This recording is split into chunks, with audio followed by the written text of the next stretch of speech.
and so I wanted to see Sin's reaction. To which they asked if the acting is just what, or the choreography is just white mediocrity. And when they like slap the water, they're like, "What the fuck is that?" Oh shit, we are actually live. Oh, I was serious. I was 100% I serious. know. And I love as soon as you were talking about it, I pulled a tarot card for the evening. Oh my god, the Three of Swords is very bloody. So let's see what happens today, folks. Oh Yay! boy, I showed my partner scenes from High School Musical 2 today. The best High School Um, Musical. I don't dance Actually, is not about baseball. I don't care what never seen anybody High School says. Musical. I somehow got away with that one. That's You're gonna be the next not now. Entropy movie night. We're gonna watch We'll High do School yeah, Musical. we'll do a Double feature feature of with Repo Repo. and High Yep. School Musical. And then the next double feature You is heard the it here second first, and third. folks. Jesus Fucking Christ. phenomenal. Welcome to Blue Minute. Hi, everyone. Hello. Good evening, everybody. Welcome to Entropy Emporium. We're so excited that you're here. We are going to get some housekeeping out of the way before we jump into things for the evening. Um, oh God, I put away the housekeeping document. Let me pull it back up so I can remember what I'm talking about. First and foremost, as always, we are raising money for the PCRF. They are doing very important work on the ground in Gaza. Keep all eyes on Gaza, keep all eyes on Sudan, keep all eyes on Congo. Pay attention to what is going on around you. Donate if you can. If you cannot, spread the word. Power of social media is real. Try to support any causes that you can see. Feel free to support the PCRF with our Tilify link, which has just been dropped into the chat. All the money goes directly to them. This is a veritable organization, so definitely pay attention to where you're putting your dollars, but nobody is free until we're all free. So keep doing the work. Next up, with the permission of Lion, we do want to share that somebody in our community has put out a call for mutual aid. Lion has just been having a hard time, and we want to be able to support him. So there's his mutual aid Ko-Fi link.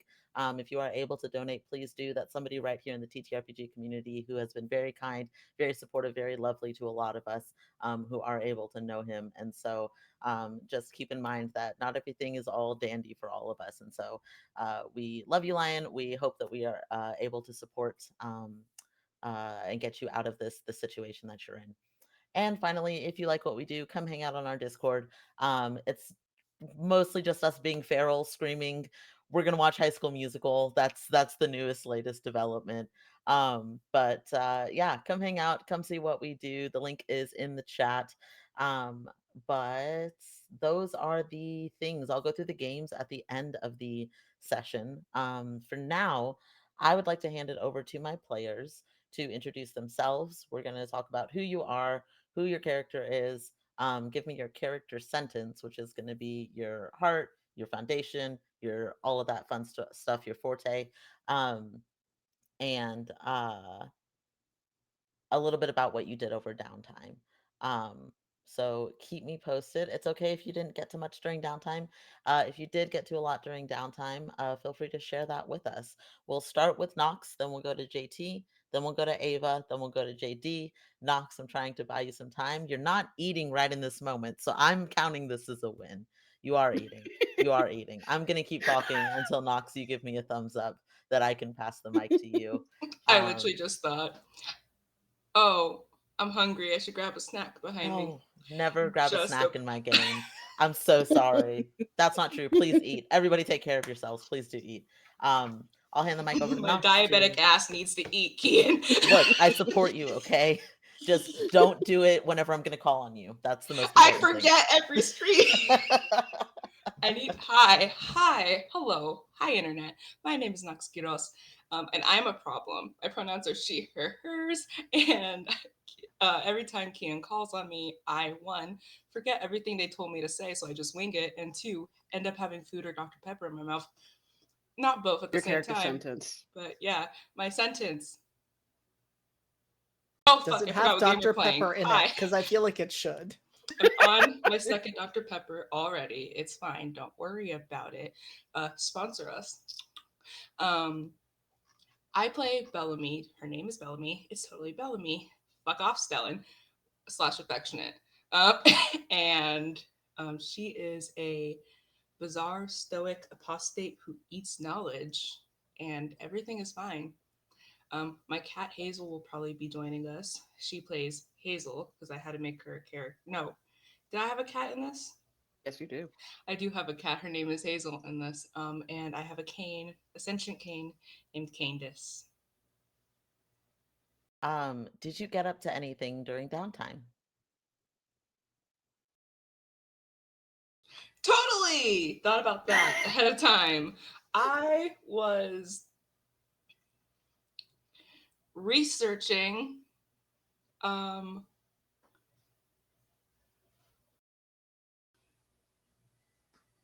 You can stop the sentence I was there. researching. You can. That's a full sentence. I started a new job this week.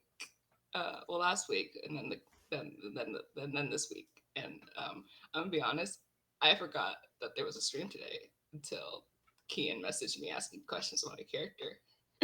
It'd be So- like that. So I didn't think about shit. I'll figure it out though. I Somebody believe else. in you. We will hand the mic over to JT. Hello, I'm JT. I'm Weebjeet all over the internet. My pronouns are they, them. And tonight I will be playing Stellan Faust, a connected stoic of the Order of the Weavers who strikes deals. And they are perfectly normal and innocent and have never done anything wrong in their life. Their pronouns are also they, them. Did Stellan do anything during downtime? Stellan also did some research. We gonna finish that full sentence there too? Some research into some things and people. Oh, fuck off. You had your chance. If Bellamy dies, it's Stellan's fault. That's all I have to say.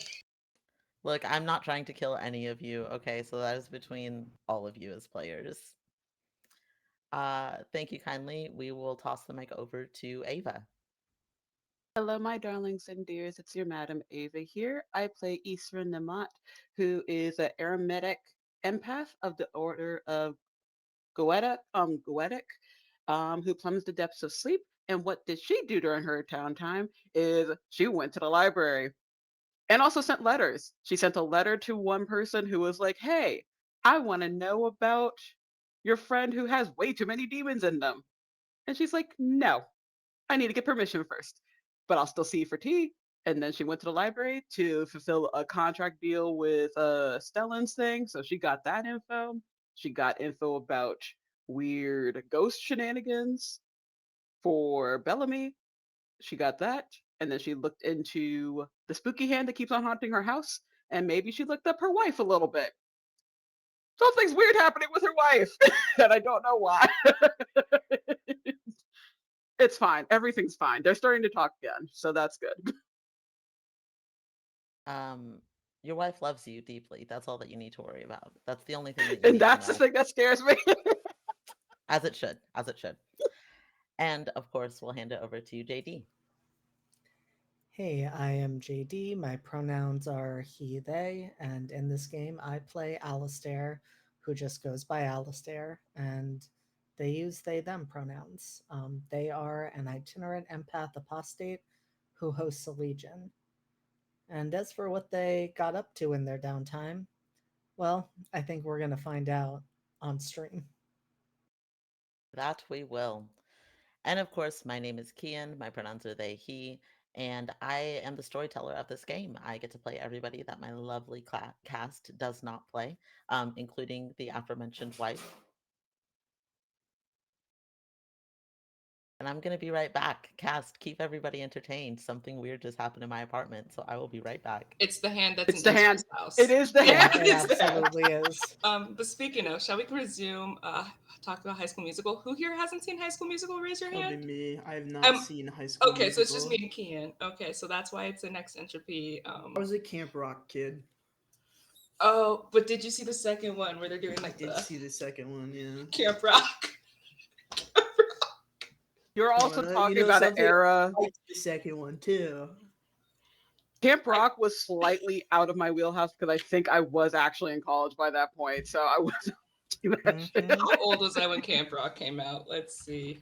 Don't tell I'm us. doing Don't it. tell I'm us. doing Don't Tell us say it. how How anything old old were Guess we you? what? are. It came out the same year as Repo the Genetic Opera. We were Oh, I 9. was in high school still. We were 9. Wait, the way I could tell you though, my grandparents to the days that they died would still go whatever Major Loser from a movie I hadn't watched since 2008. Real. Love that. Love that. The fact that you've seen Camp Rock and not High School Musical, I find personally offensive, JT. I'm not I gonna was lie. obsessed with Demi Lovato when This is getting worse by I the was moment. I mean, that's fair. Did you watch Obsessed Sunny with with a Fair. them. Chance? I I did. wish them I nothing did. I but the loved best. Sunny with a Chance. Sunny with a Chance was great, but High This is School Musical tragic. was better than Camp Did Rock. not High watch that School one Musical either. was way better than Camp Rock. It was. I saw the third one in theaters. Me like with my too. Girl Scout troop. Like Wow. Okay. we got No. premiere tickets the day it came out to see it at like El Capitan, like a huge like viewing. I Hey, yo, this definitely is saw it huge. like when I was graduating high school or some shit, but whatever. It felt very emotional to me. Anywho's the hand. I don't know what the hand did, but something happened in my apartment, and my dog is not freaking out, so I'm gonna call it a win. I apologize. Anywho's, let us jump into the session. I've got a quick intro to read.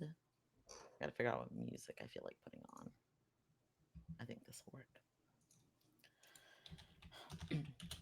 The enemy of choice is no frail thing. She stands with her hands clasped in prayer. But what does the enemy of choice pray to? What entity is more great than she? None, she is sure. Her long white hair is dyed red where the spiked crown has dug into her flesh, staining her shoulders and chain with blood. Her neck is wrapped in a long metal chain that leads down to wrap around her arms and wrists. The end, rather than anchored somewhere, is held between her hands. She is praying to the chain, for she is the one who wields it. Who would be strong enough to trap the enemy of choice? None, she is sure. I have a task for you, she says to the person. Person? In front of her. Though her lips don't move, her voice echoes around the empty Citadel throne room. One of most import, she says. The person, does not move or speak, for who would dare question the enemy of choice? None, they are sure. Except someone has. Someone has left, the enemy of choice says. Give him this. She holds out a slip of paper between two fingers, stained red with blood. A message is scrawled upon it in a language we cannot understand. She says, Bring him home. Welcome to episode 4 of Blooming in the Rot. I have drawn our first card of the evening in advance.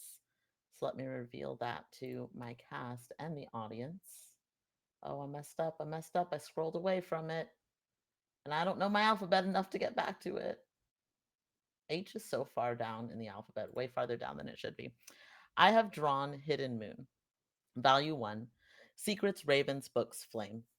Meanings: new beginnings, insight, intuition, foresight, looking ahead, potential danger. We talk a lot about the sun, but the moon has as much influence over our lives. It just does it more subtly, quietly. The moon is stealthy. It comes at night. It hides amid the treetops and behind tall buildings. Its light is soft and dim. The moon hides so that it can peer ahead unnoticed and catch a glimpse of even those things it should not see. The ever changing moon reflects our changing nature, our bodies and our minds. It represents intuition. The moon is present when we feel more than we think. When something just feels right or feels wrong, that might be the moon's influence. It also represents inspiration, a sudden new idea. Gray magic is enhanced, indigo magic is diminished, and gallants receive +1 on all ventures for this scene. I would like to start with, as JD mentioned, Alistair. I would like to zero in on where would we find Alistair following last 2 weeks ago, following episode 3. Alistair in their spare time. Um, where are they? What are they doing? I think what we see is what amounts to a good probably 2 full days of them just kind of wandering, being the itinerant person that they are, not going back to Bellamy's, but walking, finding places to sleep where they can, couches that they can crash on, and then trying to retrace a path that they have only been on once for the first time, trying to navigate it themselves. Before we jump into where you are, for this scene and for this day, Alistair is not alone, though you do not know it, because Stellan, you have elected to keep an eye on our friend Alistair in the week after last episode's events. Are you doing so subtly, and are you doing it yourself, or have you sent Carter on this mission? Stellan is worried that Carter is a bit too distracted for a task this important, so Stellan has taken it upon themselves to follow Alistair. Are you keeping your distance? Are you just showing up next to Alistair and announcing yourself? How do you go about this? As quietly and subtly as possible. Okay. Go ahead and roll me a um we'll do this as a contested roll. So Stellan, roll me movement, and Alistair, roll me um perception. And it'll be a straight roll unless either of you spend Bene, which will increase your number by 1. Um and we'll just see who rolls higher. I'll spend Bene. Okay. I will also spend a Bene. Okay. So whatever you roll, both of you get to add +1. That is a 5. Ooh, that is a 9. Okay. Alistair, you are unaware that you are being tailed. Stellan, you are keeping your distance just enough to make sure that I'm sorry, I just saw Knox's message in chat about the alphabet. For and just excuse me, Stellan, you are keeping your distance just enough to make sure that you can keep eyes on Alistair, but you are making sure that you are not noticed in this. And Alistair, you are continuing on. You are walking and you find yourself in a field. And you think, okay, this is probably the field. This is probably about the spot that it happened last time. What do you do? Well, I tried to replicate what my friend did. Okay. I start picking pieces of grass. I'm not entirely sure how to use them, but I am trying to see if I can sense where the place I am trying to find is hiding. Okay. You pull a blade of grass and you look at it and examine it. Looks like a blade of grass. And you keep walking forward a little bit and you pull another blade of grass. And you do this a couple of times before you pull a blade of grass and it comes back and it looks tinted purple. And then you pull another blade of grass and it looks tinted blue. And this one, next one looks tinted green. And you're noticing that these blades of grass are starting to change colors in front of you. Stellan, you see Alistair walking and plucking grass out of this field randomly. Um, do you do anything when you notice this? Um, I think that Stellan is going to call on old reliable magic site.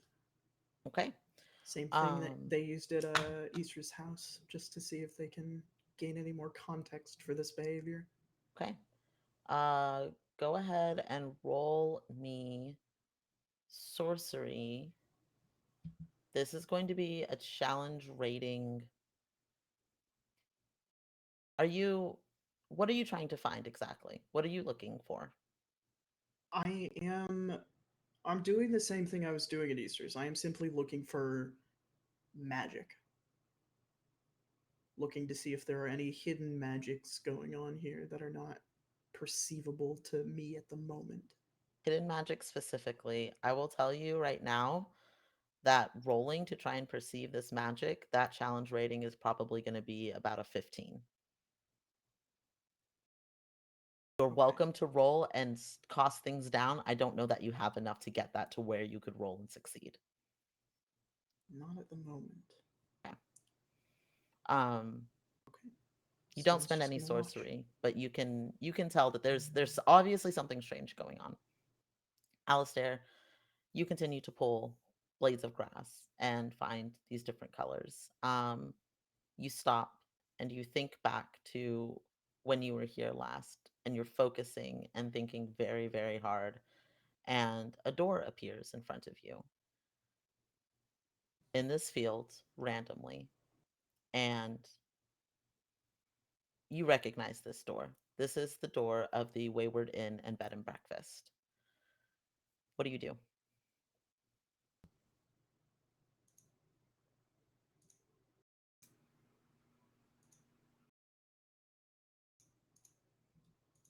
Do I remember if there was anything specific, like a knock or anything like that? He just walked right in last time. And I go to walk right in. Okay. You open the door. Stellan, you watch Alistair walk into this door in the middle of a field and disappear behind it. What are you doing? Does the door disappear? The door does not disappear.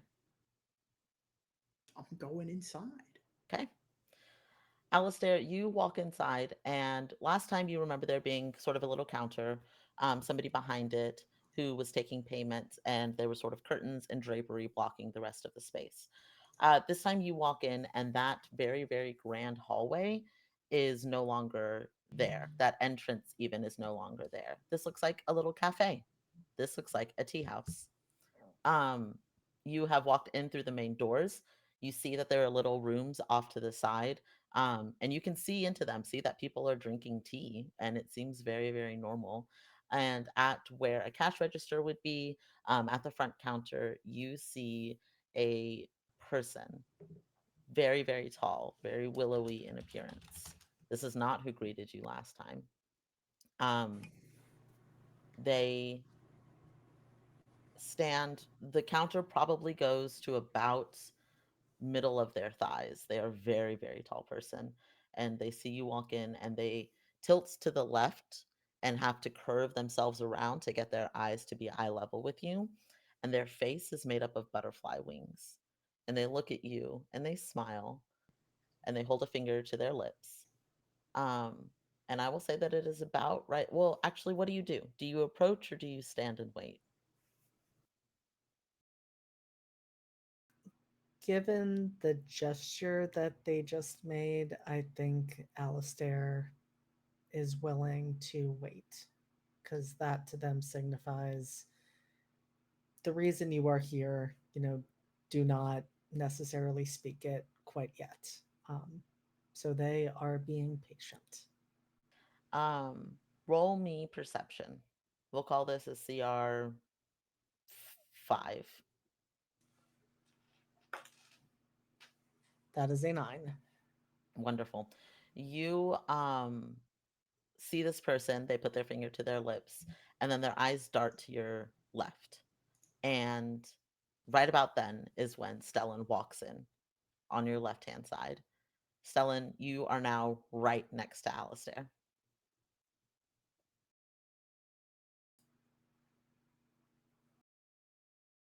Stellan, It's not polite to linger in doorways. it's not polite to follow people. How do you know I was following you? Perhaps I am a frequenter of this place.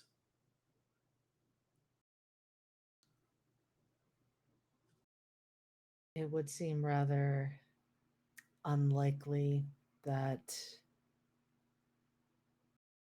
you would happen to be walking in the same place we were walking, looking for the same place, and able to arrive moments after we did without us having seen you walking here. That field is not exactly an inconspicuous place to walk through. So then, what is more likely to you, my friend? That I followed you all the way to a field without you noticing and walked through the same door you walked through, or that a magical door can be in two places at once?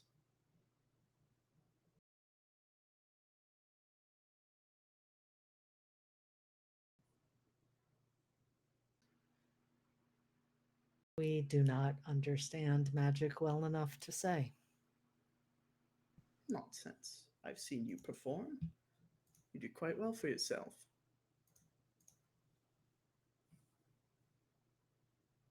Well, are you here to enjoy some tea? I never know quite what I'm here for until I know for sure. Well, don't let us stand in your way. And Alistair will step off to the side to let Stellan move to talk to the person behind the counter first. Stellan just watches Alistair.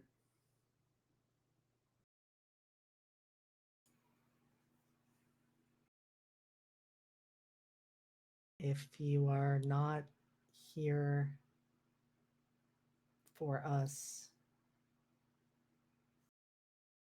what are you here for? Why are you just staring? Oh, Many, it is impolite to cut in line. You will not catch me doing so, even if the place is yielded to me.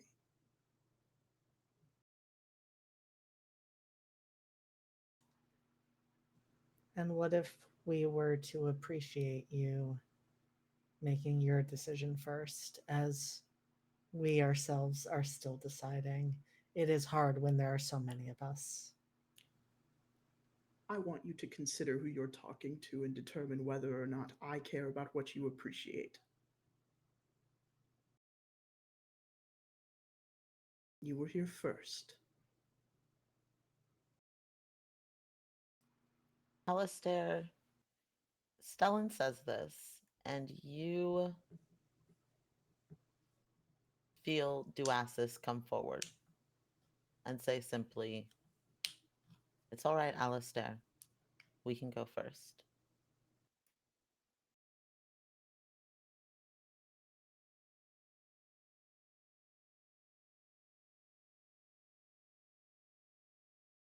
And Alistair nods to themselves and steps forward, and to the person behind the counter says,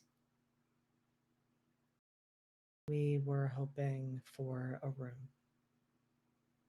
The person behind the counter smiles, and the wings that make up the front of their face kind of flutter and open back up. Their eyes are bright blue, the wings themselves, different shades of autumn, oranges and reds and yellows, outlined in black at the edges. And both wings have the little butterfly tails coming off of them that kind of move a little bit slower than everything else. Um, and they smile, and when they speak, it is in a pure whisper, and it is so gentle and so soft that immediately you can tell that this person means no harm to you. But roll me perception. We're just going to call this a CR3. That is a 4. This person means absolutely no harm to you. And at the same time, you feel Duasis recoil. And it is not out of disgust. It is not out of anger. It is the natural reaction when something that is considered prey comes into contact with a predator. And this person whispers to you very gently, "I'm happy to open up a room for you," and will move their hand across the countertop, and a bowl appears, and they gesture to it, and they look at you, and they say, I am the proprietor of this place. This is my home. And by no means of your own. Last time there was some damage to the room that you stayed in. Memory of a bit of value, I think, will do for today. What memory do you offer up as payment for a room here?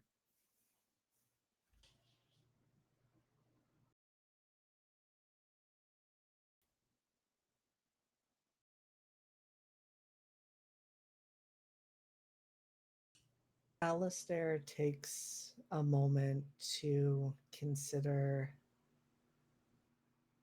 the memories that they have, and I think the one they choose is the one of their first morning ever waking up at Bellamy's place and having breakfast with her and feeling not fully comfortable, not like this was their space, of course, but having that first moment of, is this what a home feels like? The memory appears in this bowl reflected on the water in it. And you see this entity kind of spin their hands around in the bowl and hold them up and push them back toward you. And that feeling, even though you can't picture it, even though you can't recall what it is, that feeling of is this home returns and settles back into you. Um, and the entity says, even considering what happened last time, that is far too dear a feeling to part with. And will gesture to their left, and one of the tea rooms, one of the sitting rooms, is empty and doesn't seem to be shrouded in darkness, but it's very easy to tell that there was some sort of illusion magic happening there. Um, and just says, your room awaits you. Alistair thanks them, and I think there are some tears in their eyes having been given that feeling back and being able to feel that again. And say, we apologize for the damage last time. We appreciate your hospitality. They look at you and say simply again, it was by no means of your own, but you can tell that they are speaking to the Legion. They are looking at you and they are seeing through you and farther in to where the Legion resides in your soul.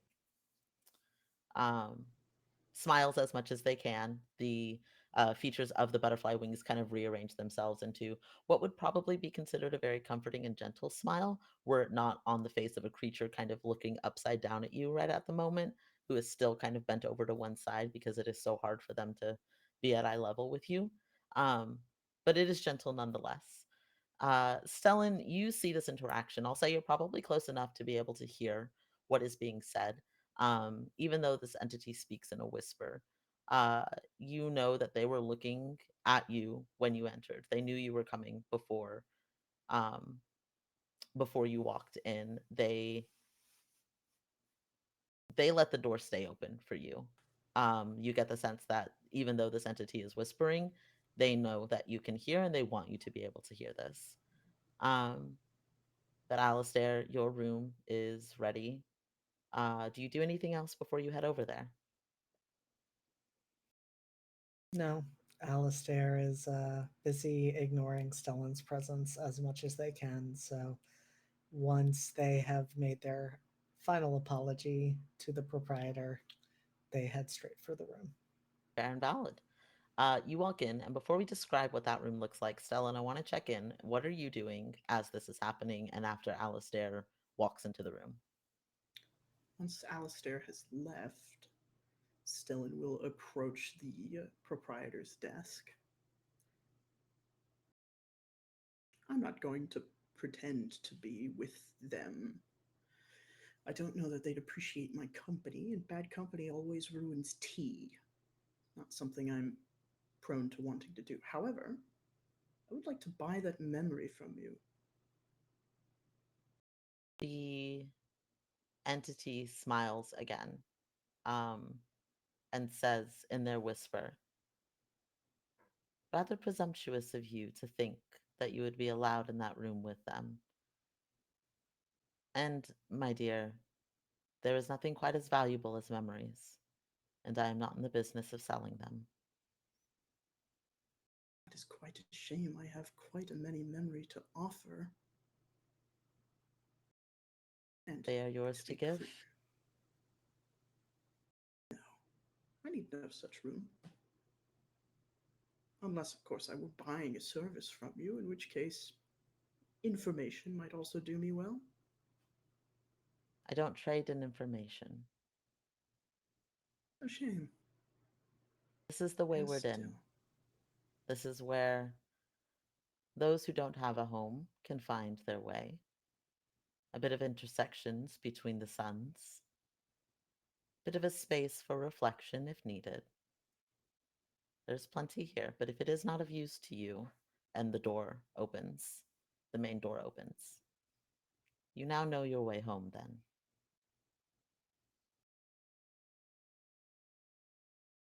I should think a creature like you might have been more interesting, having left the door open for me.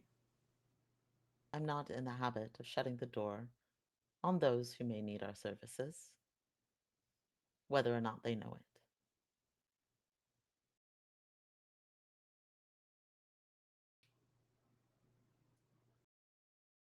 Very well. I will have some tea. What kind of tea does Stellan drink? Stellan drinks primarily mint tea with as much honey as can be put in the tea without just having a honey precipitate at the bottom.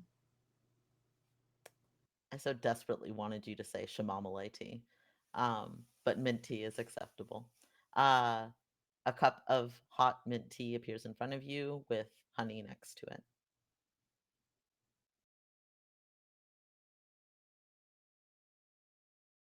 A quick question for you, my friend. Of course. If a memory were lost to me, but not removed, would it be in your power to retrieve it? Hmm. The thing about memories is that they are most easily found when one can remember them. I would need to know details.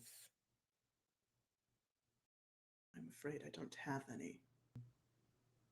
It is from before I returned.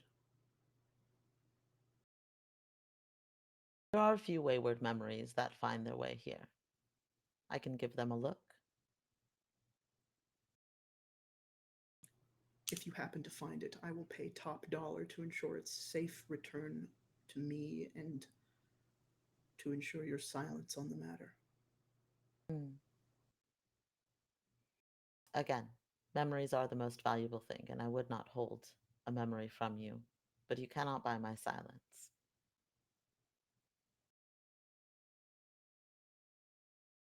Very well. I would not dare force you into a position where you had to do that. Anything else, Stellan?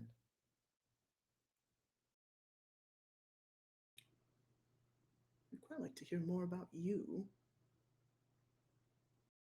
I'm simply the proprietor of this place. As you say.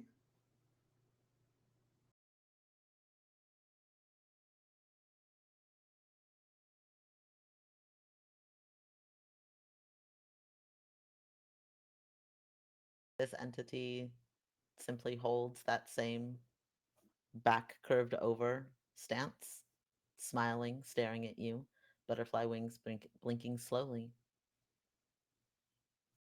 Is there Do you anything need else? to do you need to check in the back for the memory? I'm unfamiliar with how you store them. Oh, this will take me time. You should enjoy your tea. Feel free to have a seat. Oh, I don't need to sit. The tea disappears and reappears on a table off to one side. I insist. Stellan will sit. Alistair, you walk into this room. What does it look like for you this time around? What feels cozy and still meets your needs and your expectations of what you're hoping to find in this space?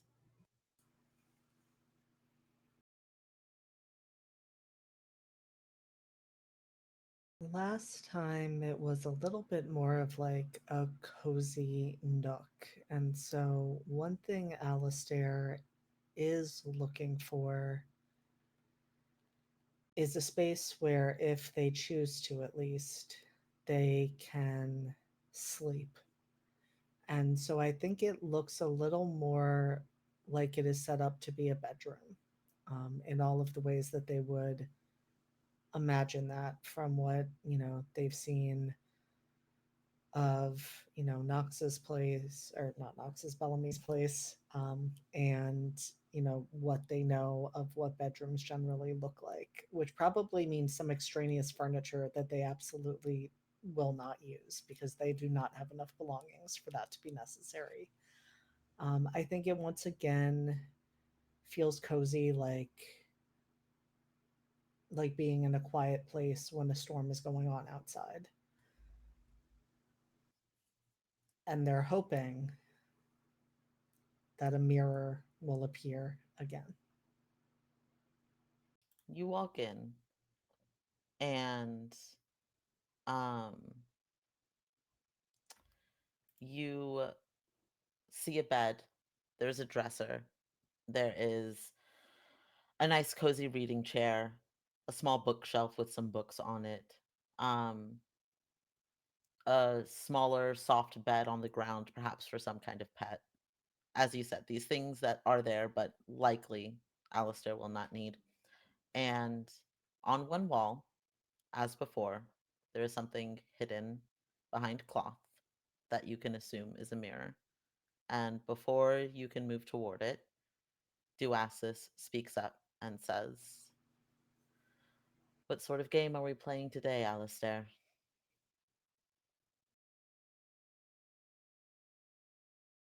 What do you mean by game? Mirrors are not for your kind. I told you this last time.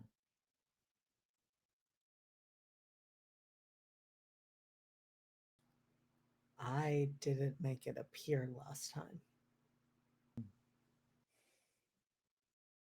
This time, you're curious once again. Yes. And what exactly do you hope to find looking into the mirror?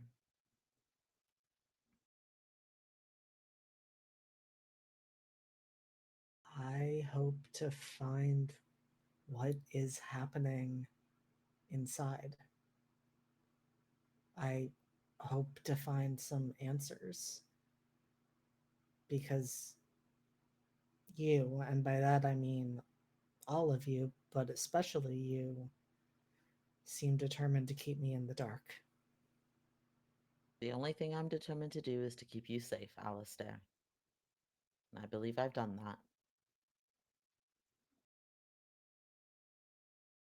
And who do I need to be safe from, Duasis? Bigger and scarier things than me, if that is your worry.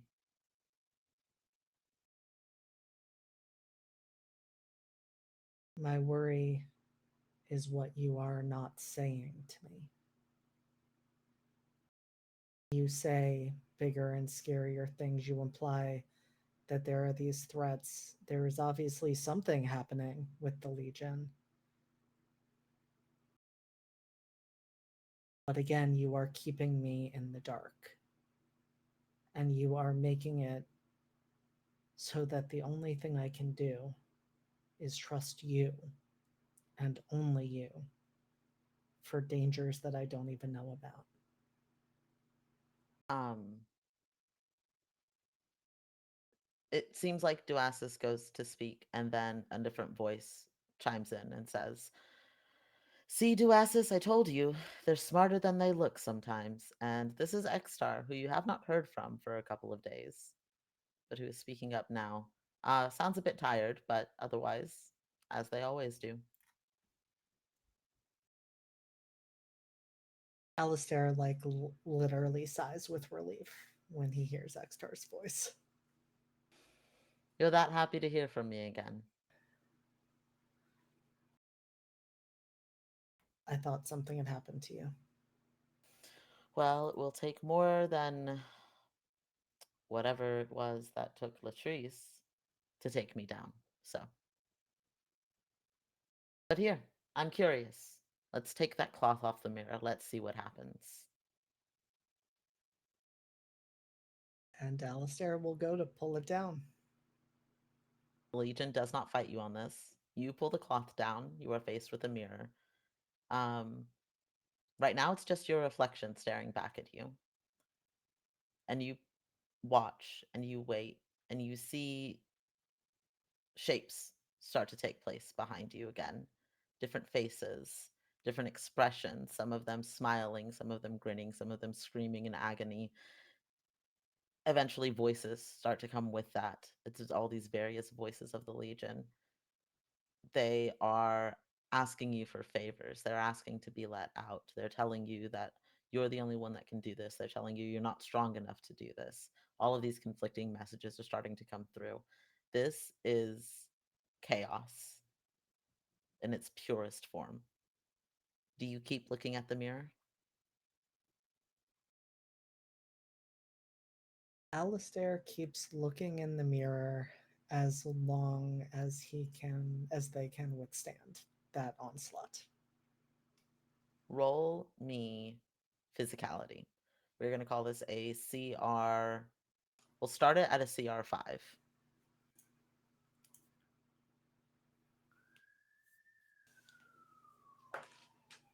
7. Nice. The entities are still coming at you with different things. They're starting to take more firm shape. You're starting to feel various clawed hands tugging at you. They are pulling, they are starting to sort of push and pull in different directions. They're wanting you to make a move. You are standing firm. Duasis and Extar are silent. They do not speak, they do not engage during this.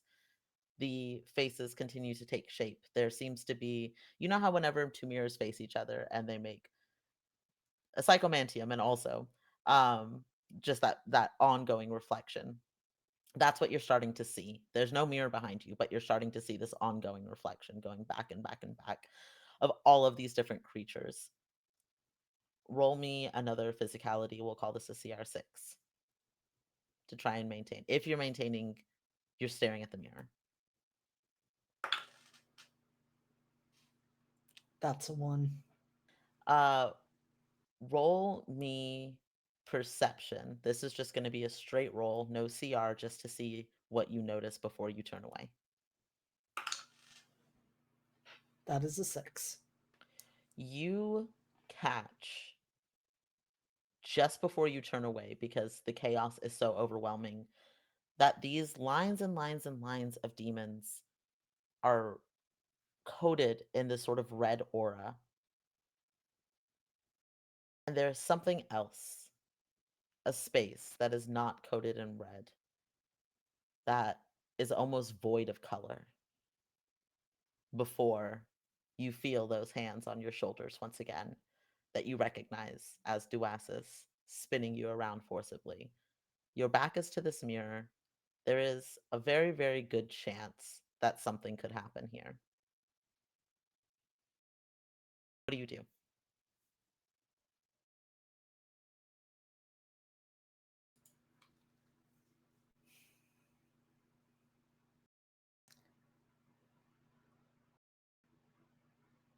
Alistair is going to move as close as they can, kind of backing up towards the mirror with the goal of being able to throw the cloth back over it You once start to they're move. close enough. You start to move backward. You're able to get close enough to kneel down, find the cloth behind you, and just as you're sort of doing that gesture to toss it over the mirror, you feel a clawed hand at your back. Do you turn around? Yes. You turn and you see, reaching through the mirror, a long, clawed black hand, elongated nails, in the process of grabbing you. And you spin around, the nails cut into your skin at your back with how sharp they are. The hand pulls back into the mirror, and in reverse, you see NEM written on the mirror.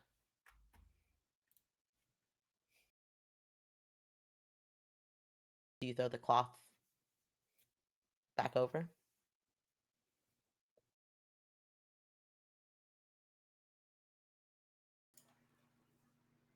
Yes, though I do imagine that about 15 to 20 seconds go by before Alistair does that because they freeze in response to what just happened and they're staring at those letters written on the mirror. You stop and you watch and you're waiting to see if something else happens. You're waiting for what you don't know. And nothing else happens. You cover the mirror with the cloth. The sounds, the chaos slowly fades, starts to go quiet again. Duasis and Extar remain silent. Do you do anything else?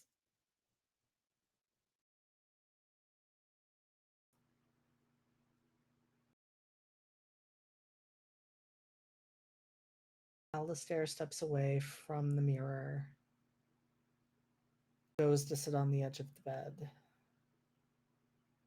They realize that they probably should do something about the fact that they were just clawed, but, well, they probably can't reach it themselves, given that it's on their back. And so I think there's like a half attempted movement to be like, let me take a look at this, like, let me try to clean this up, and then just that's not gonna happen.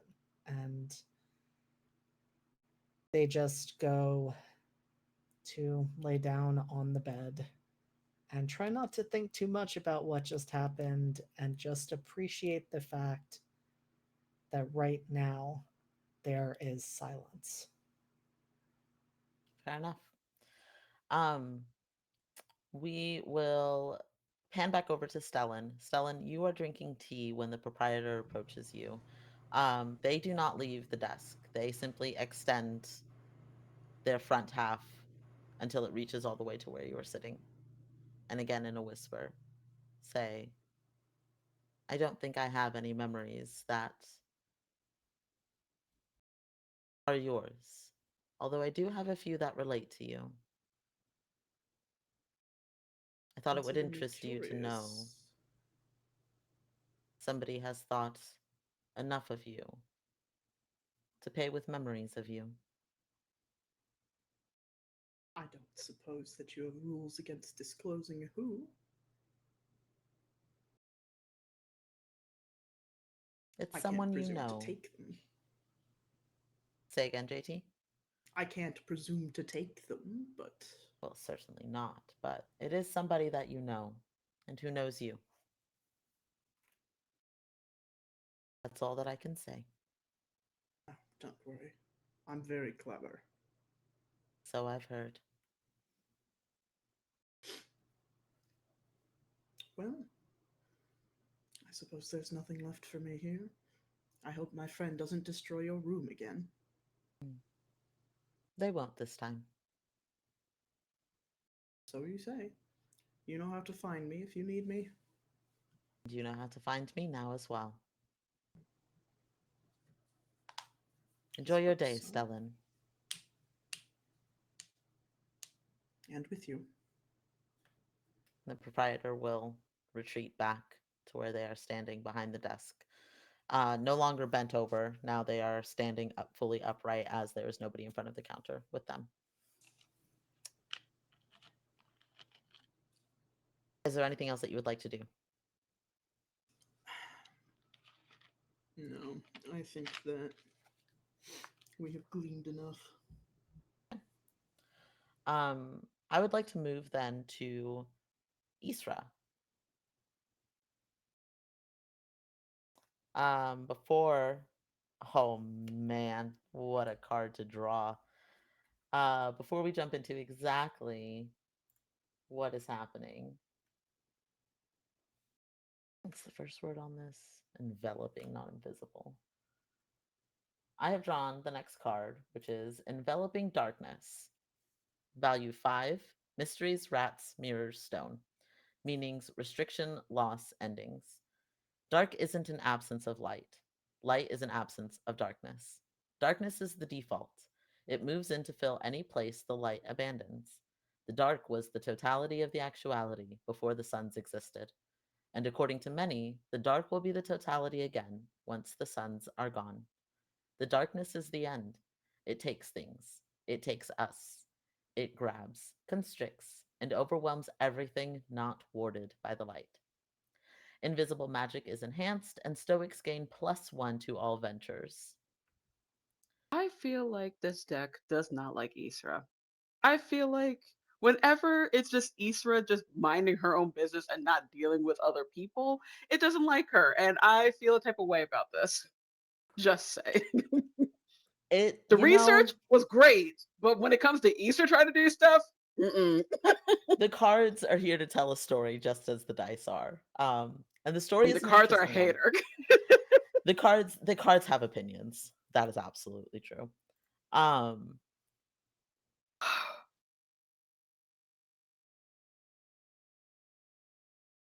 uh okay. Um Isra, you are asleep. You are resting in that in-between space, that liminal space before you begin dream walking. Um what is different about this space this time? What has been added or taken away that gives it that cozy feeling? There is a picnic basket there. Hmm. She's kind of confused by it because a lot of the more recent suggestions of her home have been something where someone could like something or someone could like technically rest in, but a picnic basket was just like, huh, that's curious. I guess I'll see what happens tomorrow. But I think I think that's the main thing that she recognizes as different. Uh if something else is different, she hasn't really like it doesn't really grab her attention. You are in this space and it is quiet, and then you hear a very slight "Good evening, darling" behind you, and you turn and you see Eliseo there, eyes closed, in that ethereal blue and gold glow that they carry with them. It is always lovely to see you. It is always an honor to be in your presence. You have questioned my actions of late in a way that is very fair. And Eliseo pauses and looks conflicted, like they don't want to proceed. Like she's thinking, there's something that I want to say, but I'm not convinced that I should say it yet. Is it truce where you believe I would hate you more? Or if I push you further, you will leave again? I fear that sharing what I want to share will put you in danger, and that is never what I want to do. Well, I'm not sure what to tell you, but there is a hand that keeps on terrorizing my home, and it won't leave. So I think we've already crossed that bridge. Yes, the hand, the hand. This is related to that. I think that you are owed some answers. knowing them, if the right people know that you are looking into this, can cause significant risk. But that is for you to decide.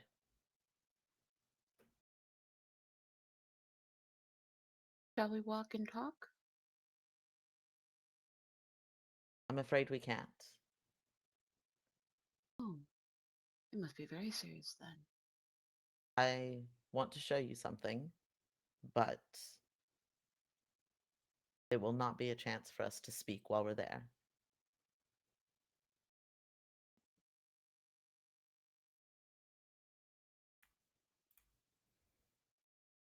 What about after? We will have to see what after looks like. Very well. I am ready when you are.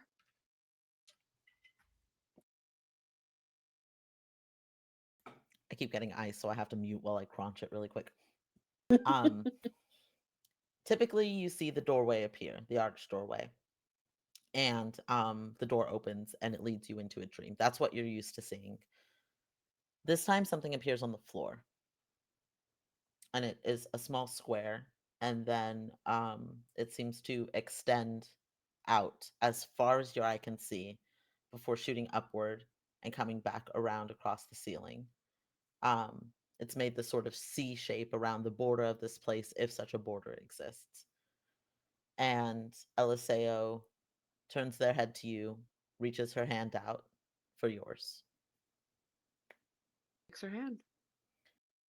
and she says, "Whatever happens, do not let go of my hand." I wouldn't dream of it.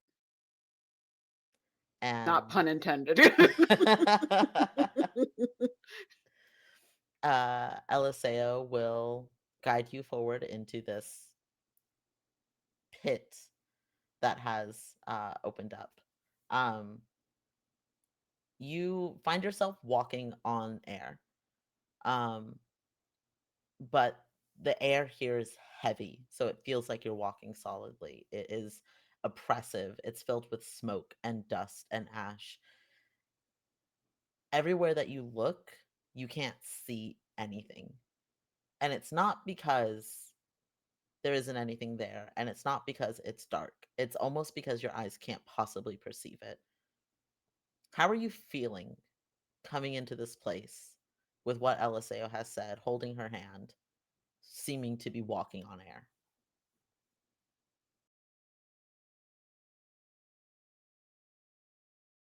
I think in this moment, Isra knows that this is very serious. There hasn't been a lot of time when she's been doing these dream walks where she takes it very seriously.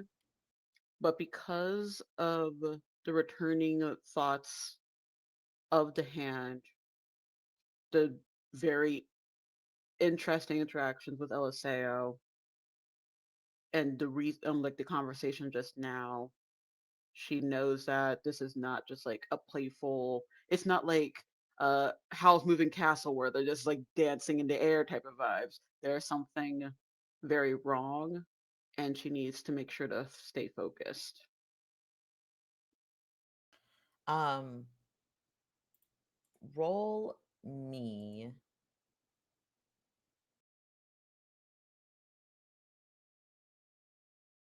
Roll me just a d10. This is just a straight roll. It's kind of just a luck roll. Okay. 6. You feel something trying to claw its way into you. And it's interesting because it originates from somewhere inside you already. And it's this strange separation that's happening where it originates in you and it is still trying to get to you. Do you pay attention to this? Do you ignore it? Hmm. I think she'll recognize that it's happening, but she's going to try to ignore it. If it continues, like if it becomes a more continuous thing, then she'll probably pay attention to it more. Okay. Um, Eliseo squeezes your hand and says, "It's going to feel like we're traveling a long time, but this will not take longer than a night," and starts to walk. And you're walking and you're walking, and it feels like days are passing. And not just that time is moving, you feel exhausted. Your body starts to feel like it has been walking for days. You have never felt that before. This is the dream world. Dream walking is not, it's emotionally exhausting, it's magically exhausting. Physically, there's not meant to be any sort of impact on you, but something is draining your energy.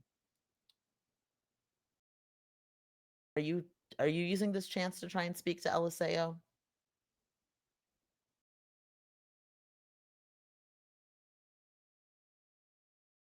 I think the only thing she will say is, there was a presence within me and yet out trying to get in. I don't know what it I don't know what that feeling is. Eliseo nods, squeezes your hand tighter, and says, "Try to fight it. We're not dream walking right now." And we'll continue walking with you. You know you have not woken up. Um, you eventually arrive at a place. It looks like it wanted to be a castle, but somebody got distracted or tired partway through and never finished it. Um, it was built by me. Not really. I just that tends to be my general experience. I start something and then I'm like, oh, okay, I'm tired now. Um, it started out great and beautiful. Think of La Sagrada Familia in Barcelona, like gorgeous, over the top ornate, and just kind of falls to shambles toward the end. And the closer that you get, you realize that this is because whatever was there has slowly been breaking away and being pulled farther into something, into whatever abyss, whatever void this is. Um, Eliseo pauses and just says again, "Remember not to let go of my hand." And suddenly you are inside this space. And it's strange. It's that weird sensation of movement and time. You feel exhausted still, you feel more tired, but suddenly no time has passed at all and you're somewhere new. You are overlooking a long table. There are 13 chairs around it. It is a table made of flesh and bone, and there are noises coming from it. It is an empty room, but you can hear sounds all around you. And you look and you realize that the walls are made of flesh and bone and faces. Eliseo reaches out to one of the walls, puts her hand on it, and they gently press and keep pressing, and the wall begins to scream. Whatever these things are, they are alive. They can feel pain. Eliseo turns to you and says, "You understand what kind of place we're in now, yes?" Something living? Something aware? Aware and trapped and chained. The souls that are here will never leave. We can do nothing to save them, and I need you to not try. They have been here for thousands of years, and they will be here for thousands more. And there is nothing that can be done about that. Can I do a roll to perceive if that is truth? Um, roll me interaction.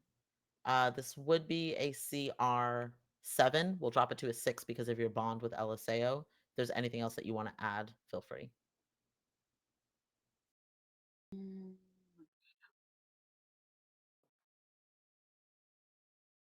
7. Wonderful. This is absolutely truth. At least as true as Eliseo believes it to be true. There is no doubt in their eyes. No, you can't see their eyes. No doubt in their expression. I use the phrase and then I forget. No doubt in their expression. No falter in her voice. This is absolutely true. Okay. She'll give a nod of understanding and just squeeze the hand tighter. You watch as the door opens at one end. There are heavy steps as something comes walking in. Eliseo pulls you closer to this wall until you can feel the flesh and bone against your back. And you can feel it moving. You can feel it writhing. A face passes across. You can feel teeth grazing along your shoulder. This is in constant motion, and it wants to get out, whatever this is. The footsteps come to a halt, and you see at the center a feminine figure, a crown atop her head, chains wrapped around her wrists and her arms and her throat. And she stops at the table and looks around the space. Seems to be thinking. You catch a glimpse of her face. She is gorgeous. Long white hair that's tucked back, but dyed red because the crown itself has been dug into her flesh. Um, Absolutely beautiful person. And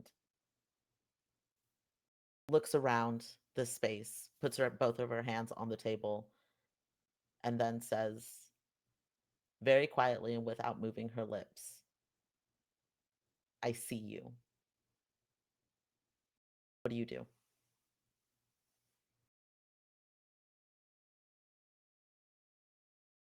I think unless she gets any signal to respond by Eliseo, she's gonna just remain quiet.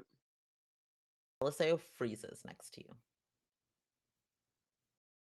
Goes completely still. Is holding your hand tight enough that it starts to hurt.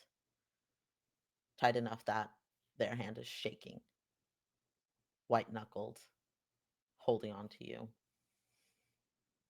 They face their head toward this entity. Roll me perception. We'll call this a CR6.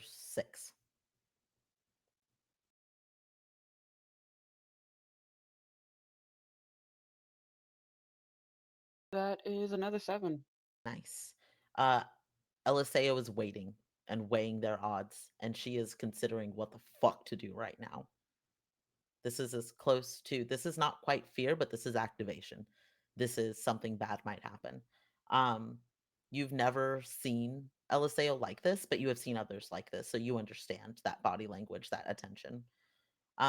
This entity says, come out from the shadows. The walls don't like it when you touch them. Do you do anything?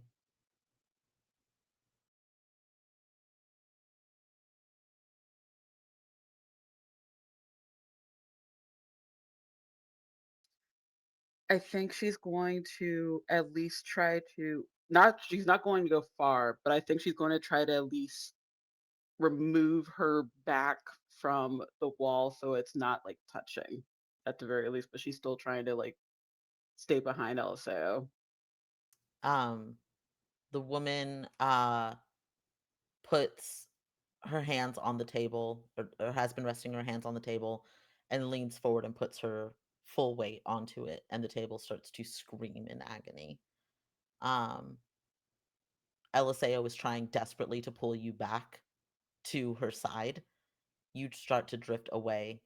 The woman pulls her hands back very quickly and says, at least one of you understands what to do.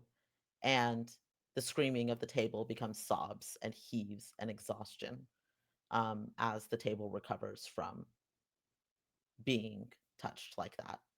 Um, you're still holding Eliseo's hand. Eliseo is still holding yours. This woman spins around and looks directly at you and starts to smile, and her smile widens and keeps pushing back. And it's not just simply pushing up, but her bottom jaw is unhinging and stretching slowly down as her mouth opens wide. And you see within there another mouth open, another mouth open. It is this endless void of sharp, jagged teeth, bloodied and raw, as it continues to open this void. She pulls her hand up, throws one of these chains toward you. I need you to roll movement. This is going to be a CR8. Okay. Oof, okay. Okay. Okay. It's, um, can I, is there, okay, hidden knowledge? And it is when she used to be, before she came back to actuality, a lot of the stories she read were mythological tales, Hmm. tales of heroes trying to be like who attempted to be chained and they were able to be either quick enough or smart enough to outlast those entrapments. Uh, I'll take my it. movement's not great. My movement's not great. I'll take it. So this drops down to a 7. The Woo! uh are you still holding Eliseo's hand? Yeah. Okay. CR7. Uh, please, please, please, please. Oh, heck, it fell. Hold on. Yeah, come back here.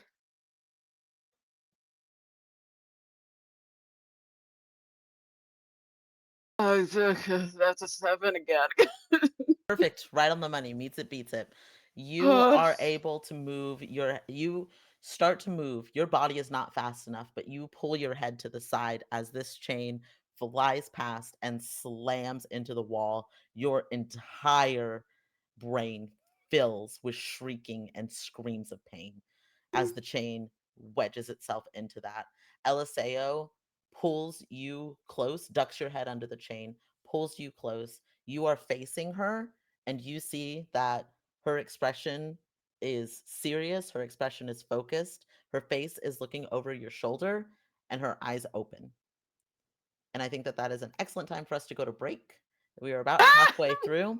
I would like to go ahead and pause, let my players take a breather really quick. Um, Audience, make sure that you drink some water, take a breather, stand up, stretch, pet any pets that are there. Um, Beverages, preferably actual water, Knox, but Dr. Pepper will kind of count, I suppose. Um, and we will be back in about 10 minutes. So thanks for hanging out, y'all.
And we are back. Welcome back, everybody. Um, the my music, there it is. Um, the scene that we left off on, Eliseo has pulled you to face her. Um, she has one hand around the small of your back, the other wrapped around your shoulder, wrapped around your shoulders. Their face is pointed toward the enemy of choice and their eyes open. You have half a second of awareness. And then everything starts to become blurry. You get the sense of flying and falling. You have the general, turn that down a little bit. You get the sense of flying and falling. You have the general feeling of moving through space and moving through time, but it's hard to keep things straight. What you can see is beautiful multicolored wings that look like stained glass.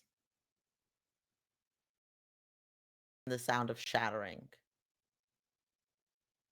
as you are pulled from this space with the screams of the enemy of sleep following after you, saying over and over, "There is no end in which you are not slaughtered." And as she calls this out to you, you are pulled back. You come back into your liminal space. Roll me movement. We're going to call this a CR. We're going to call this a CR8, but you are rolling for Eliseo right now. Am I able to use my Yes. Yeah. stats? Okay. Yeah. You don't have to I'll spend. Eliseo has a movement. It's not spending out of your stat pool. okay. I just can't roll for Eliseo. Okay. I'll use that Okay. to lower it to 7. 9. You are back in this space. You are feeling your feet settle down. This sort of weird C-shaped opening that you walked into to get into whatever this was has gone now back to that one singular square, and out shoots one of these chains, wraps itself around Eliseo's wrist, and starts to pull. Eliseo is able to move quick enough to grab the chain with her other hand. You can hear and see the skin beginning to singe on her hand. Her eyes are still open. As she rips the chain, there is this scream of agony that comes from this hollowed space before that square smooths over with what you are used to seeing, which are these sort of strands of magic of different colors. That void space is no longer there. Um, you Eliseo is frantically trying to pull this chain from her wrist. She collapses to her knees, and behind her these two wings sag and slowly come down, and there's that sound again of the sound again of shattered glass as they come and rest behind her. And what do you do, actually? Boy howdy, what do I do? Okay.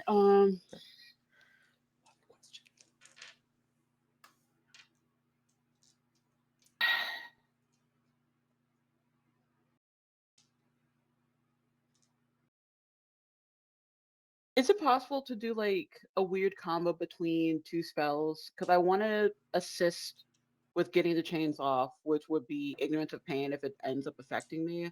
But I also, whenever we do get the chains off, I want to also do Child's Will and Woe to at least provide some healing. Um, you reach for the chains. They do start to burn you as well. They would start to sunder your flesh. You can absolutely cast 2 spells back to back. If you want to combine them, I think that would be cool as fuck. but we would have to kind of. Okay. Explain to me the first spell again. So ignorance of pain. I'm extremely resistant to pain. Physical torture does not weaken my resolve. I can ignore any effect, magical or otherwise, that would use pain to influence me in any way.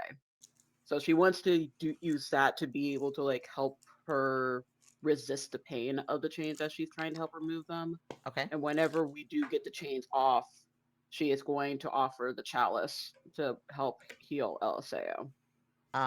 Okay. I think that this could be cool as fuck. You start to cast ignorance of pain on yourself. You find that you have to focus it in and really cast it specifically on your hands because of how intense this pain is. Um since we're combining these two, I'm not going to make you roll. We're just going to talk about it for flavor because I think this is such a rad idea. Um the spell itself tries to buffer you between the chains and your hands. You can still feel the burning. You can still feel the heat. It's far less intense, but it is absolutely still there, no matter how you're trying to will it away.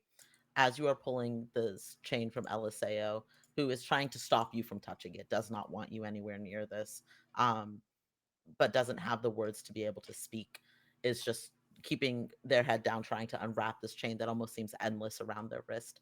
Uh, as you are pulling this chain from Eliseo, once it is fully gone, the spell itself that is coating your hand starts to warp into the chalice of weal and woe, and um, that magic kind of slips away. You start to feel the burning pretty distinctly in your hands. It's not so much that you don't have use of your hands, but you start to feel it because your magic has now transferred into the chalice that you are able to present to Eliseo. You place it in front of them, and they look up at you, and you are seeing their eyes for the first time, and they are a void of stars.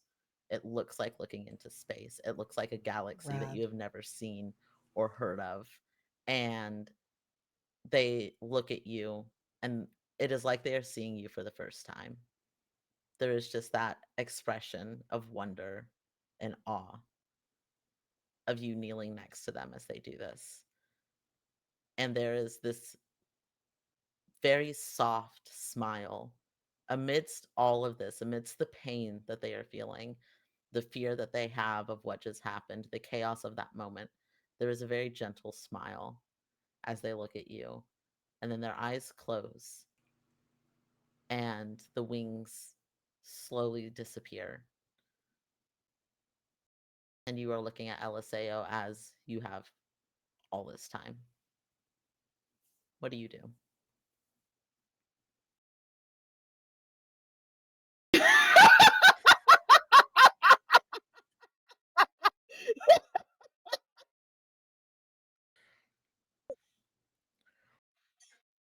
Yes, that.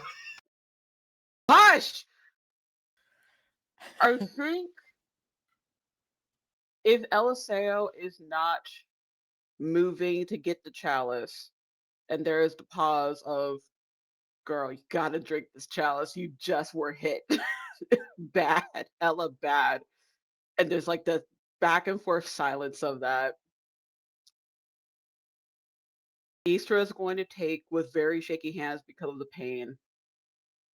She's gonna chug the chalice and then just yeet herself forward to essentially just combine kiss, but also Mama Bird's like, drink the fucking drink. Wonderful. You can yell at me later. Drink the fucking drink. You need it way more. You lean forward and your lips connect with Eliseo's. People describe kisses like fireworks, and that is not what this is. This feels more like a forest fire.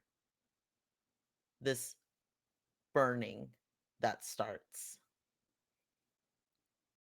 And then it slowly becomes warm, like the fire found in a home in the dead of winter. And then it shifts into the warmth of the sun in summertime. And it goes through all of these different kinds of warmths. It's so varying, like the constellations that you saw in Eliseo's eyes. it can't be one possible thing. It varies and shifts and dances into this general feeling of softness and warmth. Eliseo, would you be able to see her expression is stunned? You have completely caught them off guard. And there is this moment of understanding that you are simply, to them, delivering medicine, making sure that they take the medicine that they need. And they pull back, cock their head to the side, eyes still closed. Take a shaky breath and simply say, "Thank you, my darling."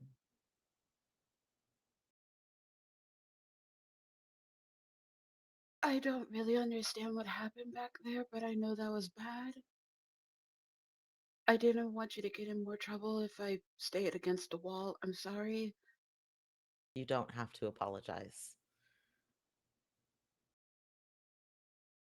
I didn't think.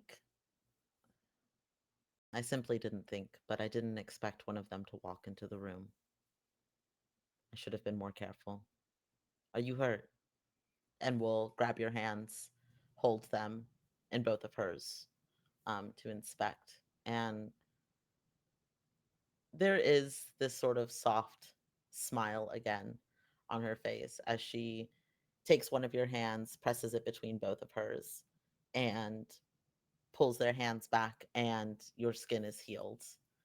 This is an entity that can heal itself on a whim, and you still used your magic to make sure that she was safe. And that is not lost on Eliseo. Um, she sits back after healing both of your hands, moves to point her face toward her wrists, and you can see that the burn marks are still there. They're still smoldering. They don't seem to be causing them any pain, but they are certainly not fully healed. We were in the dark. Not, well, the dark is what you all call it, the void, the space of demons. Um, Go ahead and roll me intellect. We're going to call this a CR5 just to see what you know about the dark, what you can recall. Okay.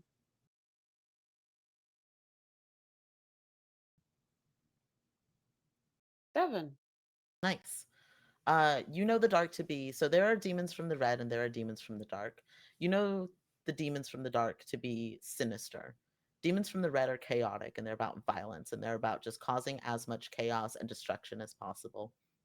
Demons from the dark are conniving. They are thoughtful, meticulous. They plan, they plot. Far more dangerous than demons of the red. Um, they they're insidious in that they want every sun to fail. They want to bring about the destruction of all the suns and they want to disperse their existence everywhere.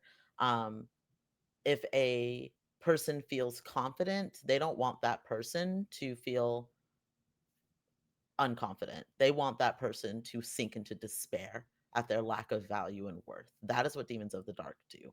They are the worst kind of creatures.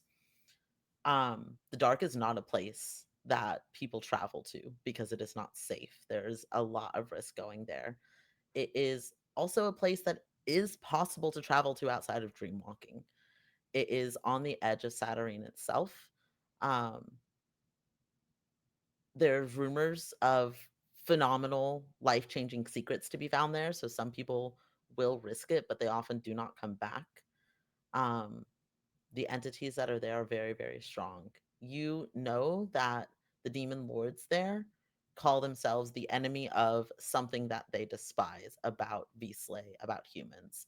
The enemy of choice, the enemy of sleep, the enemy of passion, something that they hate about it. There are 13 of them.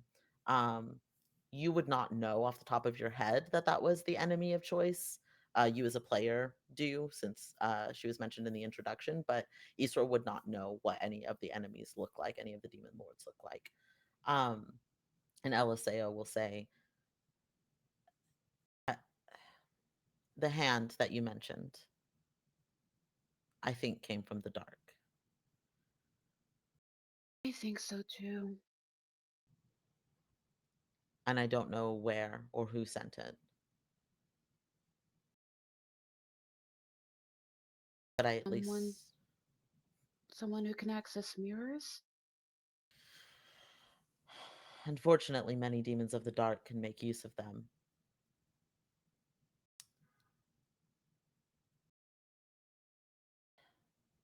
I'm not sure, but I at least wanted you to see.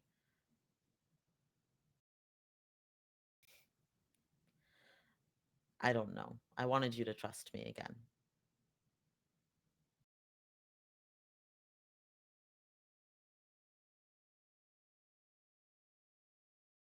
And what are you to be able to also access mirrors?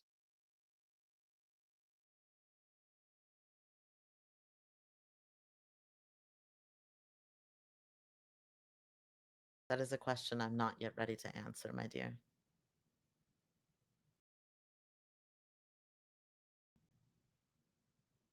Are you able to answer if you're from the dark? I am not. What are you? What are you? What are you? What are you? Are you trying to roll interaction to see if you can tell, or perception to see if you can tell if that's truth, or are you going to take Eliseo at their word? I'm gonna roll for it. It's mainly because of what information she's been able to gather. That's It's like, we're we'll gonna call do this. that. We're gonna call it a CR8. We'll drop it to a 7 for your bond with Eliseo.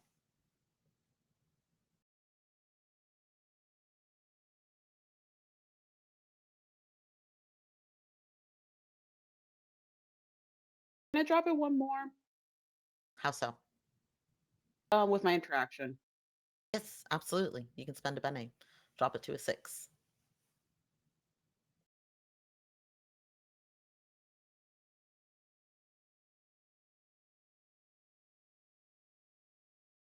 And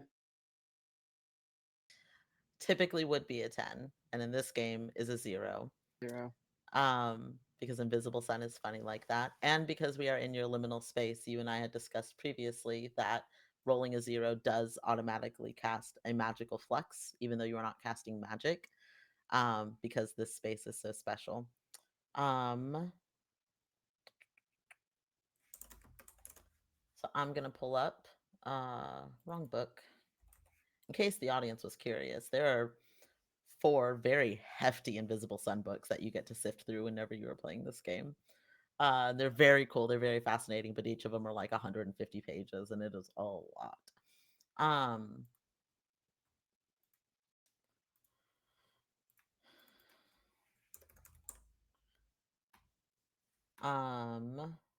Give me 1 second, audience. I gotta check something really quick.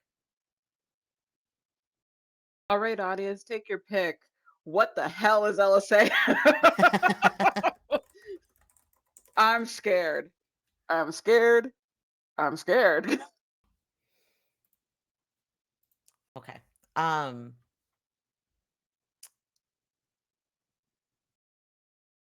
Eliseo is not from the dark.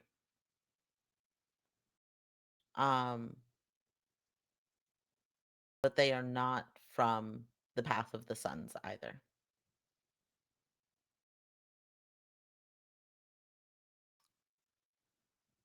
That's all that I can give you with that. Having rolled a 0.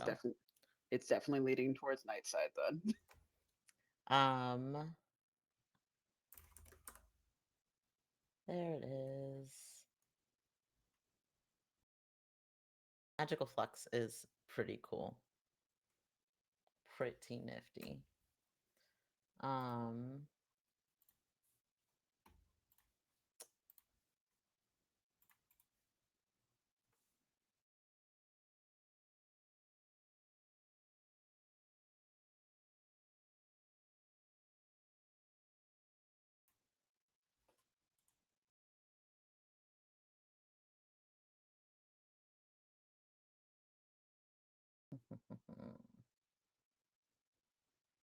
Okay. You, as you are sitting and observing Eliseo, you feel your skin start to shift a little bit in an interesting way. Um, and it's not alarming, which is weird because you feel like it should probably be alarming. Um, it's not alarming, but you feel your skin sort of adjust and settle, and your body feels refreshed but different. Your magical flex is that you have aged 7 years. The funny thing is, I don't think I have a canonical age for Isra, so I'm gonna Isra, say that she was exactly 30. She's just 37 now, so she's Isra still in is her 30s. now 37. Um, Eliseo looks at you and says, I hope that you're able to trust me again. I know I've not given you much reason to, but. And putting you in danger is certainly not going to help with that. I hope that you can trust me again, but promise me, promise, if you see something that you think comes from the dark, you must let me know. My only concern is that there is something that's hurting you. I've always trusted you, but it's always felt that there's something that you're hiding because you're being made to. But yes, I will Eliseo, tell you. Eliseo, holds her hand out and sort of traces your face and says, the only pain that could truly be caused is if something happened to you. Please tell me if you see something of the dark. I promise. And she just kind of nuzzles into it. Um, I think we've had enough excitement for one evening, darling. I suppose. And I'm curious to see what the house does with this Technic basket. As am I. I will be close from now on, just in case. I know. And you see that soft smile once again. And then you wake up. What does the house look like? The lawn, instead of grass, the edges of it has grass still, but the majority of it is this nice red and white plaid blanket. The picket fence is still around, and the house in its entirety is a giant wicker basket with like a nice little like cutout of a door just right in the middle of it. And there's Oh like a nice smell of like cucumber sandwiches in the air. my god. A bitch loves a good cucumber sandwich, okay? The I funny love thing is, that. I don't care for cucumbers, but I know it. I like the smell of cucumber sandwiches and Yeah, cucumber water. fair. Um, you wake up in your picnic basket home. Um, your body feels exhausted, not simply because of the aging, but because of the evening that you had. It is so tired and so exhausted. And you have a normal day in front of you. Um, is there anything that you would like to do with this day? I guess do I still want to go see my friend after all of that? No, she said that she would go see her friend. She will go see her friend Okay. because she had questions. Okay. But Um, she's going to take her time getting out of bed. uh, before we get to that, um, I would like to take a visit with Bellamy. Bellamy, what are you up to in sort of a normal day to day? What yeah, what are you up to right now? I'm in front of my murder board, as usual. What give us a little bit of what is on this murder board.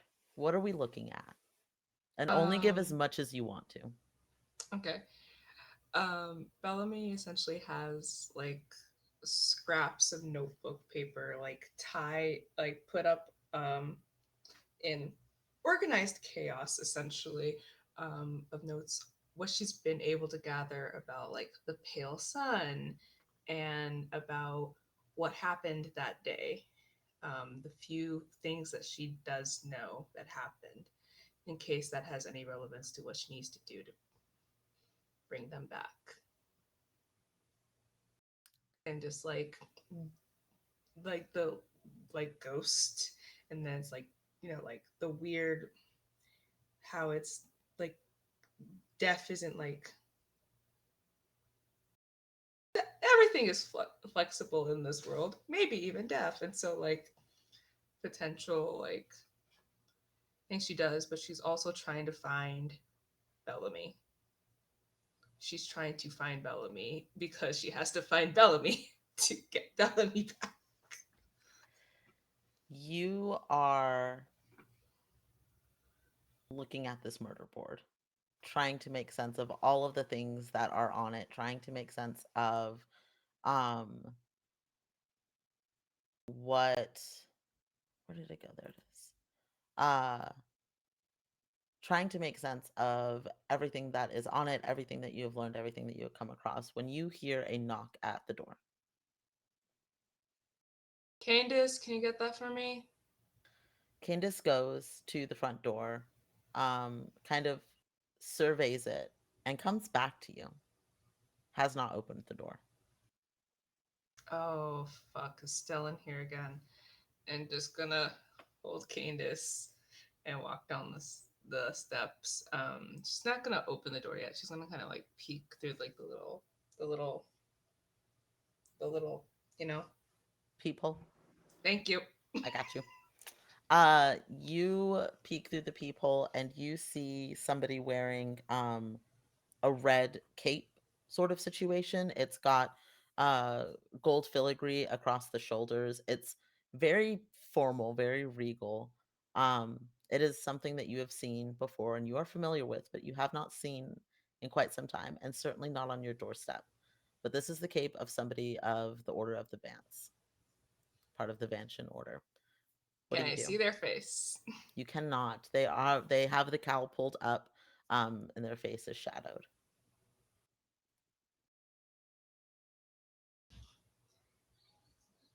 Do I have to like ready magic in this game? No, we're going with flexible combat, so Okay.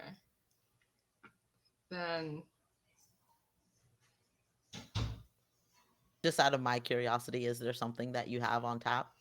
yeah, the spell I picked up last time that I was considering using on Stellan. Yeah, I kind of figured. I kind of figured that was the one we were going to go with. It's either that or set them on fire. Let's go.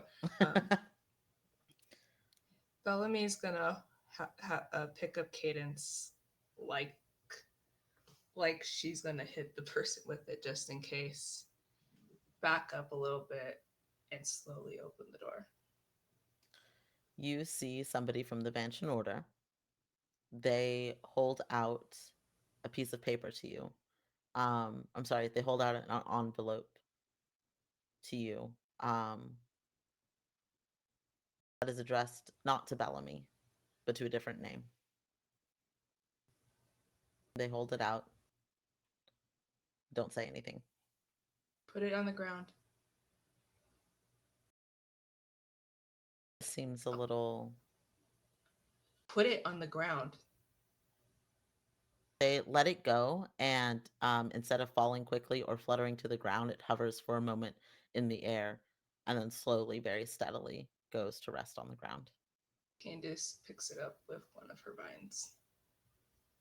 Do you open it? Have Candace open it and hold it to the side so I can still see this person. Candace opens the letter. It is a normal piece of paper inside, and she unfurls it. Um, it is a summons to the Vanshin campus, asking you to visit the campus to meet with some higher degree Vances. I'm not a Vance anymore. Why are you giving this to me? We're well aware. I am simply the messenger. Is this mandatory? I think you know what will happen if you don't attend.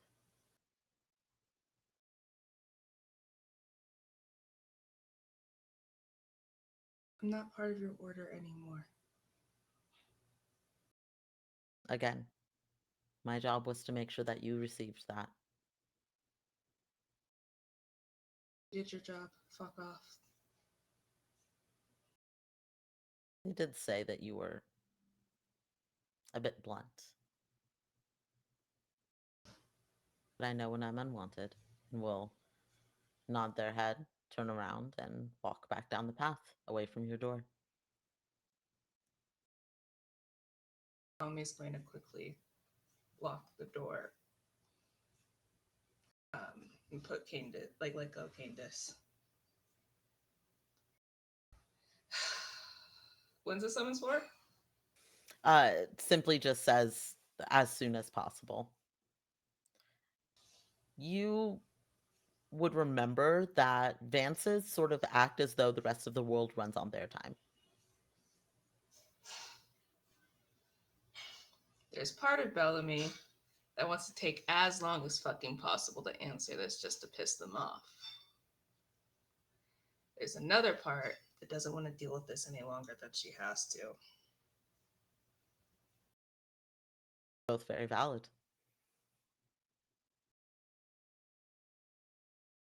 And she thinks about it for a while and then just sighs and gets Candace and's like, all right, let's go answer the summons.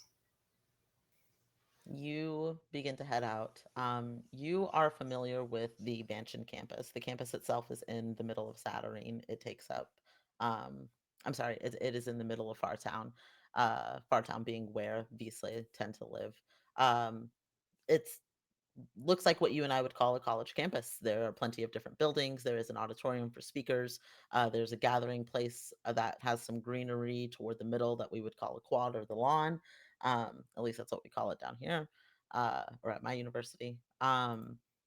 As you are walking that way, I believe, Isra, you had information that you wanted to share with Bellamy. Is that correct? You we'll say you run into Isra along the way. Um Simply because Isra, you are also headed somewhere that we will get to shortly. But you two happen to run into each other. Oh, Oh, hello, dear. hi, Isra. How's it going?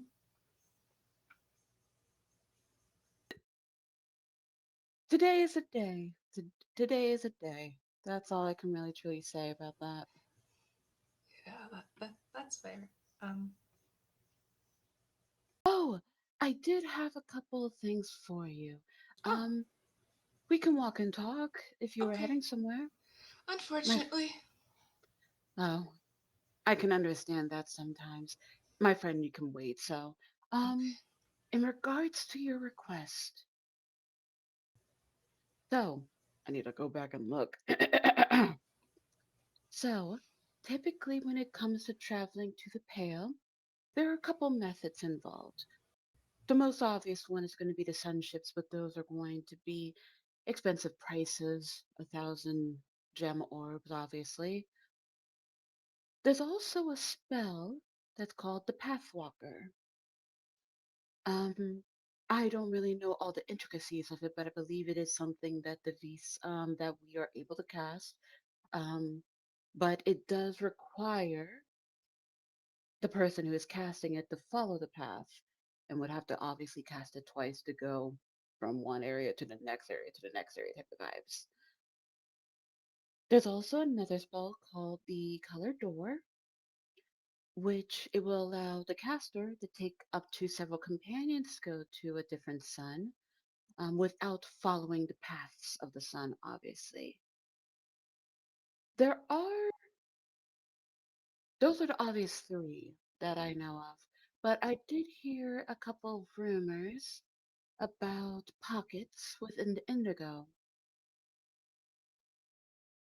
I don't know if that's something that you would be more curious into looking into yourself, but there's possibilities in there. All of that's really helpful. Thanks, Isra. Of course. I do also have a friend that I was going to plan on seeing today, obviously after our conversation. She may have other information or queries about that. I'll double check. But obviously her whole deal is more dealing with dreams. But sometimes there's overlap. That's fair. Okay.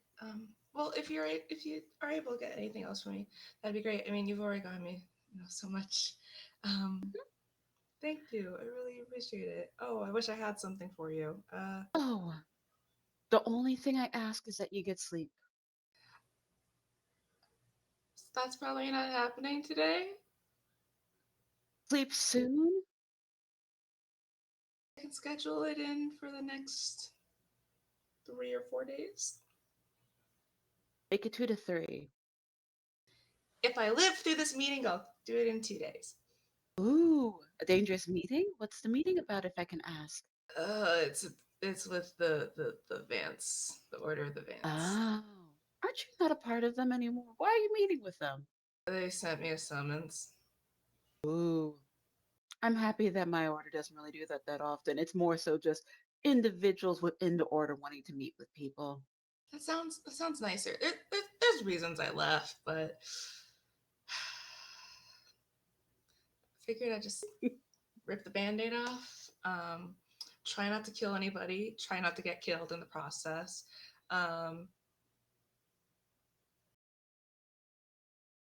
If I die, tell Alistair they're welcome to still crash on the couch. Or well, I'll be dead, so they can have a room. Like Is there someone that I should notify to like keep the home open for Alistair, or Candace will do it. Oh, if you could like feed Hazel and stuff, that'd be great. No, everyone I had in my life is dead, so really, it's fine. okay, so you do own the home. Okay, okay. I It was do. more so. Well, now I own the home. Hmm. The way you said that was odd, but I won't question it further because it seems like a very personal thing. You can tell me if you would like, but I will ensure to do that. Let me just dig up my notebook. Alistair is free to crash, especially in the bedroom. Feed Hazel, inform Candace. Okay. Yeah. I wish you luck in your meeting. Thank That you. does remind me, I do have to see Stellan about Oh, I'm information sorry. too. It's okay. It's a favor for it was to assist in. Oh my god, I'm blanking on the name. Oh my god. Oh my god. Oh my god. Oh Carter. my god. Thank you. I was gonna say Matthew. I'm like, where did Matthew come from? Carter. I was able to negotiate some better conditions for Carter, Oh, that's lovely. Oh, I haven't. but he did ask for information that was a part of the library, the Goetic library. Oh, of course Which they did. personally, I don't really mind too much. As they say, I march to the beat of my own drum, and they're usually okay with that. That sounds nice. The Vances aren't like that. That's quite sad. I think it's Yeah. because a lot of the Goetics deal with summoning, so as long as you're able to do summoning things, it's typically fine. Yeah, the Vances are very uptight and study this and study that. And, I tried, but I don't know if you've noticed, I don't listen very well. And You don't listen very well, and you also curse a lot, which is fine. yeah.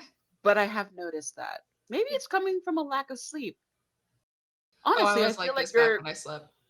honestly, I also think your former colleagues also need more sleep. Oh, they need sleep and just honestly, they might need a hug. Sounds about right.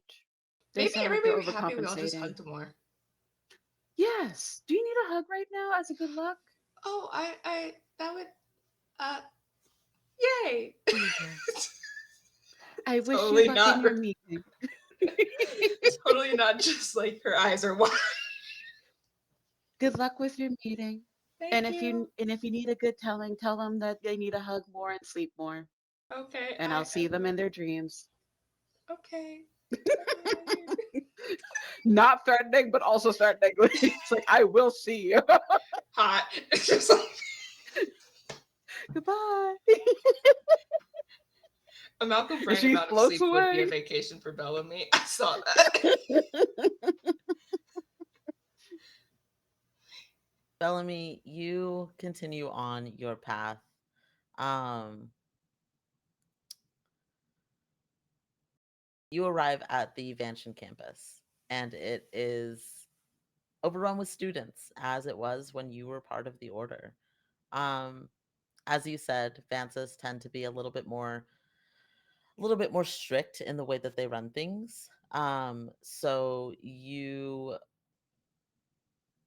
see people in uniform, noses in books, studying very intentionally. Um, One of the generally known things is that if you see somebody with their nose in the book, they're probably either part of the Goetics or part of the Vances. Those tend to be the two that are very book smart. Um, Summonings happen in the headmaster's hall. This is a intentionally intimidating space. Whoever is being summoned is sort of at a singularly standing pedestal. They're by themselves there. They are intentionally lower level than the rest of the people who are there for the summoning. You can be summoned by any Vance that is of a degree higher than you. As an apostate, this means even a journeyman can summon you. This is not a journeyman who has summoned you. These are a handful of Vances. Amongst them is Omar Vandal, who is somebody that you recognize very well. This is somebody that inherently you do not trust for different reasons. Um, Omar Vandal does not look pleased to see you. Nonetheless, remains in his seat.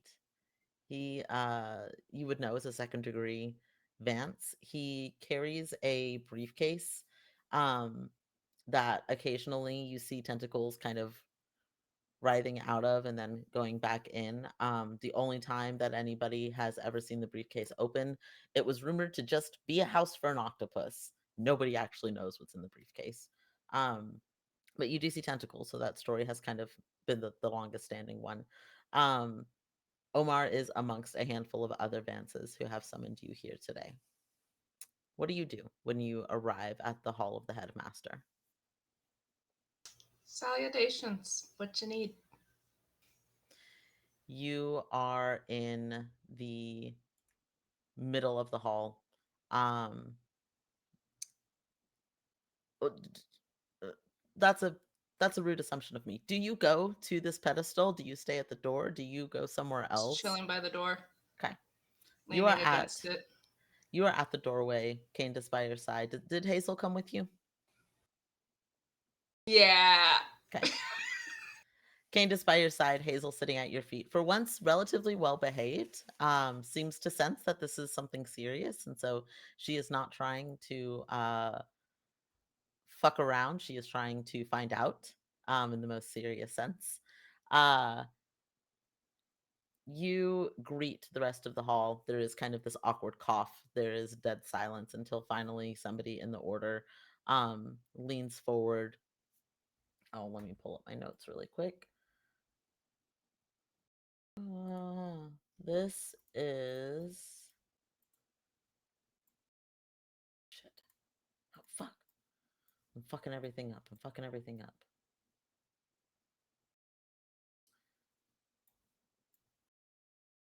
Bellamy is here to be a problem. There it is. Bellamy is succeeding in that you are turning their tradition and their desire for order on its head.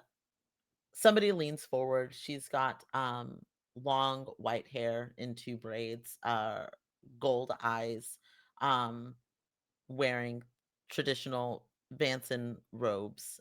You would know this to be Amani. She is one of the Vances, and um, leans forward with a soft voice and says, "Please, won't you join us in the room?" And when she speaks, there are sparks of flame that come out of her mouth. This is a very normal thing for her. She just happens to breathe fire. How But was her vibe asks, check? Do I remember huh? if she was nice? Uh, Neutral. Amani is here to study, to be advanced as best as she can be. Um, does not particularly views being an apostate, being part of the other orders as just another cycle of life that other people have chosen. For her, being advanced is the correct place to be. Okay, then I'll walk in because. Hello, Amani. I hope you're doing well. And I'll walk in. Amani goes to greet you, pauses, and then simply smiles and nods. You glance around and you see somebody that you recognize. Um, you see Dagon of the Hindasa order, that blue marbled skin. Um, Very soft blue hair that looks soft. It's a dark blue, but it looks very, very soft, very well maintained. Dagon has a very particular conditioning routine that he follows to a T. Um, but you see Dagon sitting on one of these seats, nods to you. When you center, I'm sorry, when you get to the center of the room, and you are standing there for a moment, Amani and Dagon kind of glance around the room. Omar is looking dead on at you, has not turned away at all. Somebody else leans forward and says, it seems that there is a bit of confusion about who it is exactly that stands before us. And you would note that any addressing of you, nobody has used your name. My name is Bellamy. So you say. We have another here who would contest to that. I don't give a flying fuck what anyone else says. It's my name. I choose it. Omar starts to get red in the face. Doesn't say anything, but Do you need clearly, some water, Omar? You're looking a little flustered. I'm fine. Thank you. Just wanted to check. Megan kind of leans in, goes to intercept a little bit. Uh, tries to intercept, tries to insert himself into the conversation. Look, I don't know what history is between you and Omar, but Omar has come to the rest of us and said that you are not who you say you are. Are you insisting that he has lied? I am insisting that Omar did not know me as Bellamy, and that is how I prefer to be referred to now. If it is so difficult, you can refer to me as Belle. Then, Bell, who did Omar know you as? Bellamy back then primarily went as Belle. It was a nickname that she went by along with Bellamy. Dagon sighs, looks over at Omar. Roll me perception. We're gonna call this a CR5. Okay, where did I put my dice? How do I roll in this game again? It's going to be a D10. If you would like to spend out of your perception pool, then you can drop it to a CR4. Sure, why not? Okay. Meets it or beats it on a D10. All right, that's a 9. Wonderful. Dagon looks very put out and like this is a complete waste of time. Dagon is not pleased that this is happening. He has far more important things. I have a question though for all of you. Why is it any concern of yours that I use a different name now? A higher degree Vance than you has come forward and claimed that you are using an identity that is not yours. We are obliged to inspect it. I'm not a Vance. I left. Yes, but you were. And this seems to be tied to your time here as part of the order. And Omar leans forward very quickly and says, do you care to share with everybody why you did leave the order? I don't know if you've noticed, I don't exactly fit the mold. But there are plenty of Vances who don't. I can do more as an apostate than I could as a Vance. That's no offense to any of you. Being a Vance works for you. Being apostate works better for me. Amani and Dagon both nod in understanding. There's a reason I wanted to be a Vance. I respect the order of the Vance. I do. But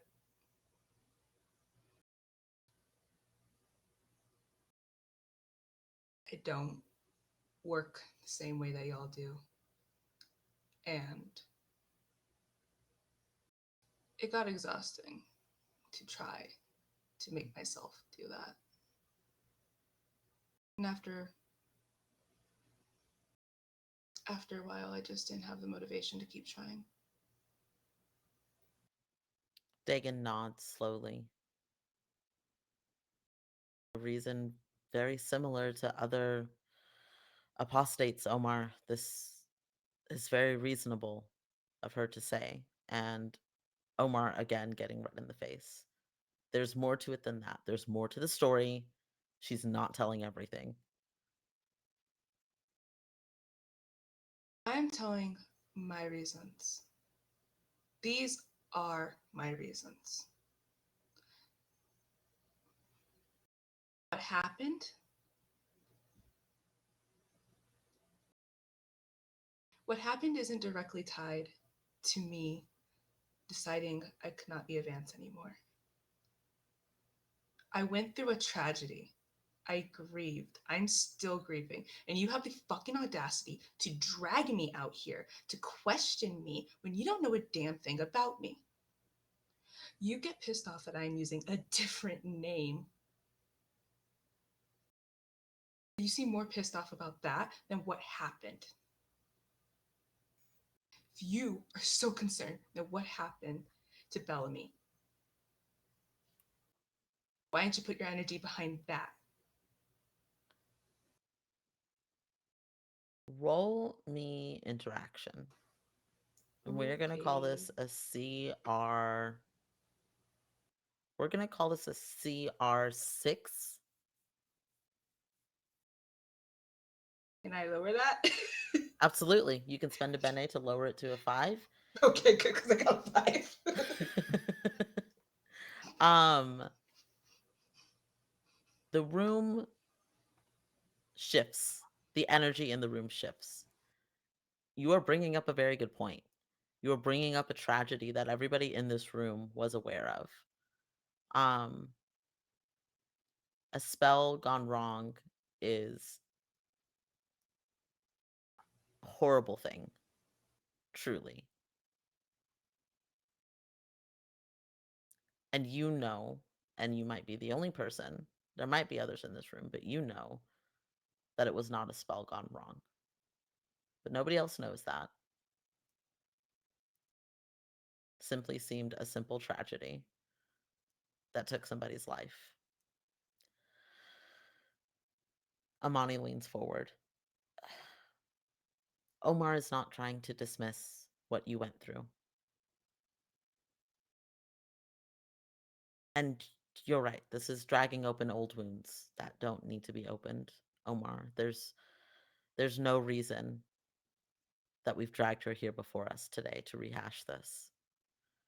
And there is a very frustrated expression on Omar's face. This man has been red in the face for the entire time that you've been in here, and he looks like he might explode. But he is a second-degree Vance, and Amani is a fourth-degree Vance. And if you know nothing else, it is that the Vances will follow the degree hierarchy. And so Omar says nothing. And Dagon looks to you. Roll me another perception. We're going to call this a CR. We're going to call this a CR8. Wait. Do I have another in perception? Can I use this again? Because I got a 7. How many do I have in perception? Technically, you have to spend Bene before you roll. Fuck. I didn't know that. That's okay. That's okay. You can do it on this one too. If you're But I gonna got a 7.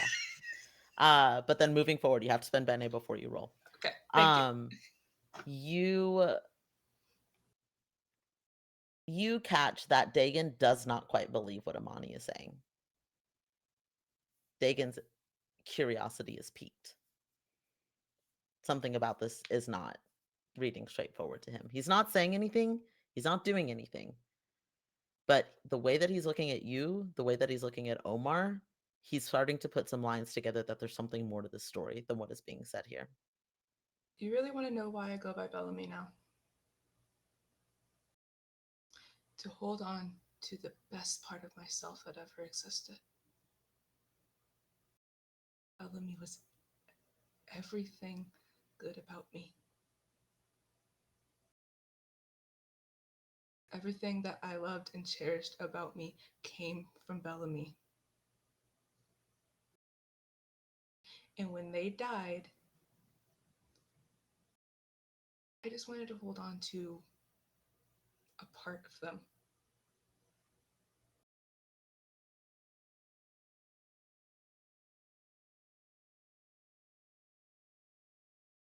That's not wrong. And I'm not going to let you stand here and start telling me about assuming an identity and things like that. I took my sibling's name.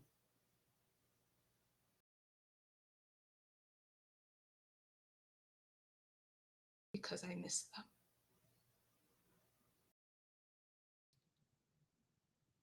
Dagon sits back, looks at Omar, looks at Amani, looks at the other Vances, who have been very quiet. You would know that kind of the general policy is that there be other higher level Vances in the room as well. So these are mostly just observers. They have no investment in this. They have no buy-in into this conversation or this summoning.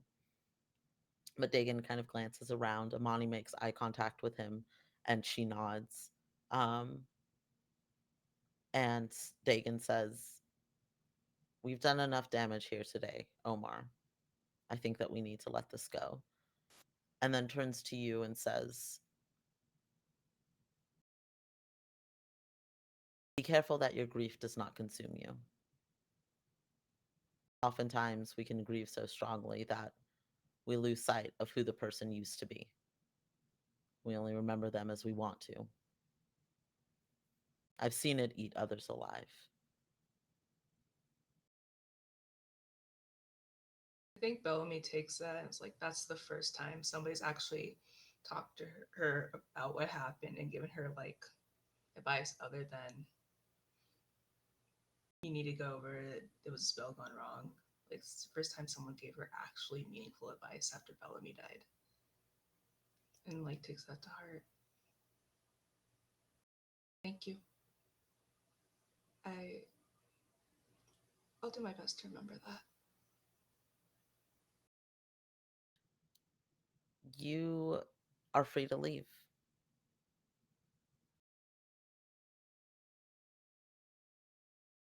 As go ahead. Oh, you go. I want to know what's gonna happen. Let's go. As you are leaving the headmaster's hall, you are walking through the campus and you hear somebody walking quickly up behind you. and you hear Dagon call your name. Bellamy, Also, a word. oh, hi, Dagon. I'm aware we're not quite so familiar with each other, but I. You keep interesting company. Are we talking about Stellan or Alistair? Because one of those is intentional and the other's not. I can guess which is which. Yeah, I think anybody can. Stellan. Stellan Faust. Hmm. What do you know about them? Based off of interactions or based off of stories? Because based off of interactions, they're a dick. Based off of stories, they're a dick. Fair enough. Do you know anything about who they were before the war? Before they left for Shadow? Does Bellamy know that? Yeah, Bellamy does know that Stellan was a violinist, right? Because they admitted that it was a stage name. I believe so. JT, can you confirm? Yes. Stellan being a violinist is maybe the most public piece of information about them. Yeah. All I know is that they were a violinist.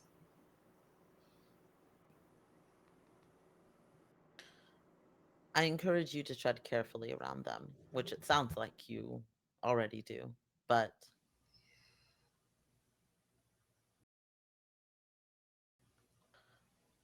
I would like to speak with them. Could you pass that message along for me? Of course. I have a question for you about them, though. Yes.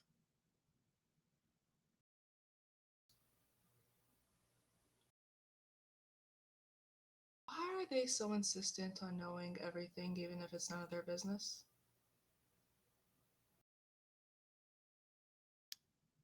That is one of the things I'm trying to find out. To find out, would you let me know? Because it's incredibly frustrating. I can make no promises, but if I am permitted to share the information, I will. Thank you. You have a great day. If you don't mind, your friend Alistair, Mhm. I would like to speak with them as well. If I see them, I'll let them know they haven't been at my house for a while. Fair enough. I appreciate your time, Belle. Thank you, Dave. And I think that that is a wonderful place for us to close off tonight's episode. I want to thank my cast for being a phenomenal cast as always. This is always so much fun. I love being able to share this story and share this table with y'all. Um, let's go ahead and we will reintroduce ourselves in the same order. Cast, let us know who you are, where we can find you. Um, and let we're going to do this part on stream because I always forget about it. Let me know how your character feels after today's episode, if we are giving them a joy or despair, and let me know if you feel like you advanced in your character arc. So we'll start with Nox. I'm so sorry. You knew. You knew that this was coming because we started with you at the beginning. Uh, So here's the thing. I knew right as I opened the fruit snacks. I was like, okay, don't put the fruit snack in your mouth. But then you kept talking, and I immediately forgot it was my turn. So then I put it in. that's the most neurodivergent thing I've ever heard. That's so lovely. Friends, is never too late to get your ADHD diagnosis. Anyways, it was hi everyone, my name is Noxkiros. My pronouns are she, her, hers, and today I was Bellamy or Belle. I'm gonna drag this name thing up for as long as possible because it wasn't a lie. They both went by Belle. Anyways, and I was your resident uh I'm gonna piss off the Vance person today. Where you can find me. I'm actually in other stuff right now. What? Okay. Monday, you can find me here on Entropy Emporium, being a problem for Kian once again. That's right, everyone. They put me in another game with them. I was surprised too. And I'm in Brindlewood Bay. Is there like it's the alternating anthology with public access, but I don't know if there's like a series title. But I play Irma, who is also a problem, and she also has a cat. She has a disabled black cat with 3 legs named Pomegranate, and it makes me so happy. It makes me stem. Um, and she's going to like hopefully solve a murder with the rest of the murder mavens. It's great. We hope she's on the top of a lighthouse right now and someone's putting their hands on her. So hopefully I get to punch somebody in the next episode. That's Monday. And then I'm on that again Monday. More things in the works, but as of like upcoming, that's really what I got for right now. But hey, it's one more stream and it's here. And if you want to know more about the stuff I do, you can follow me at Twitter. It's still Twitter. I don't give a fuck. It's still Twitter at Nocturnal_7. How does Bellamy feel at the end of this episode? Oh shit, yeah. Um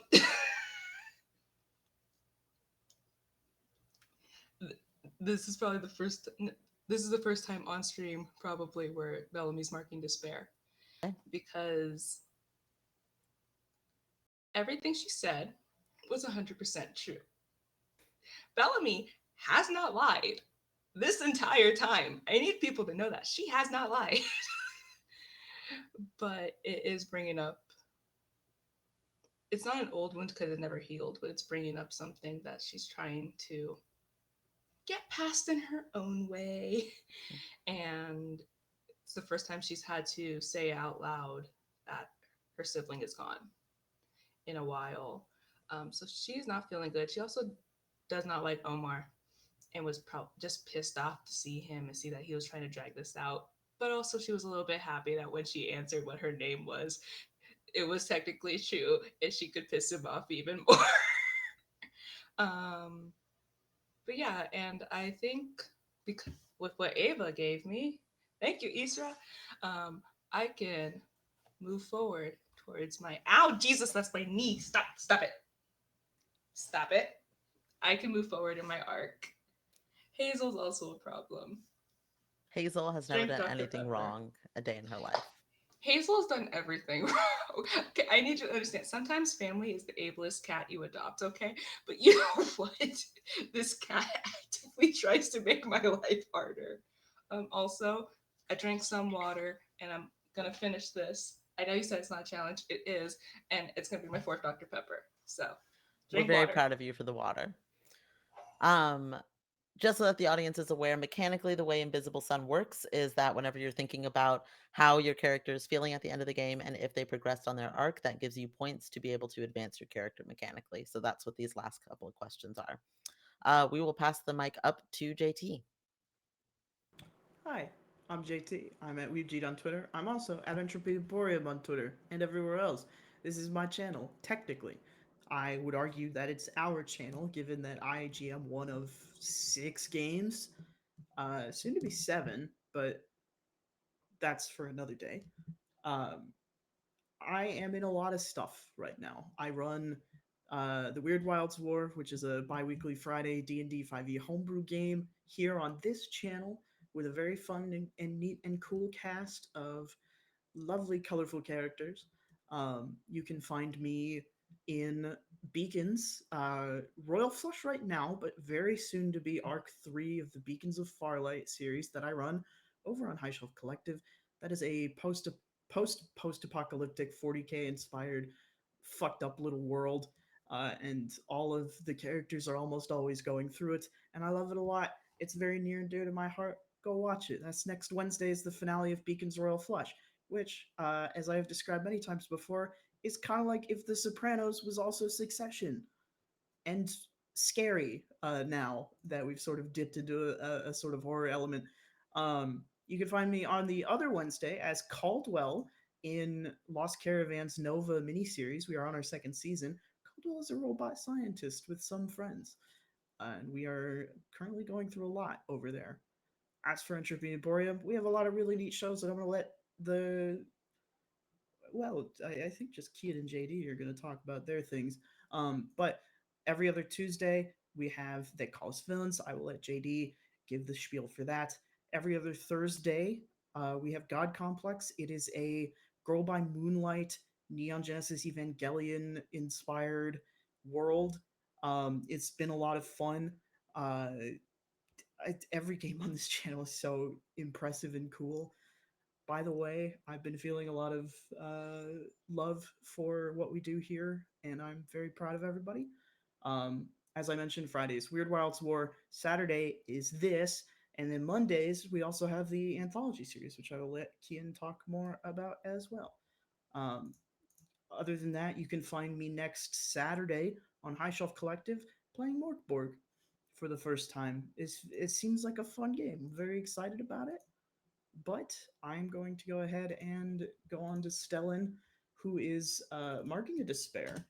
Because you know how when you're like just that close to something, that just that little itch that I'm literally meters, centimeters away from getting three little bits of info from each of these guys to move forward with what I'm trying to do. And boy howdy will I get there, whether they want me to or not.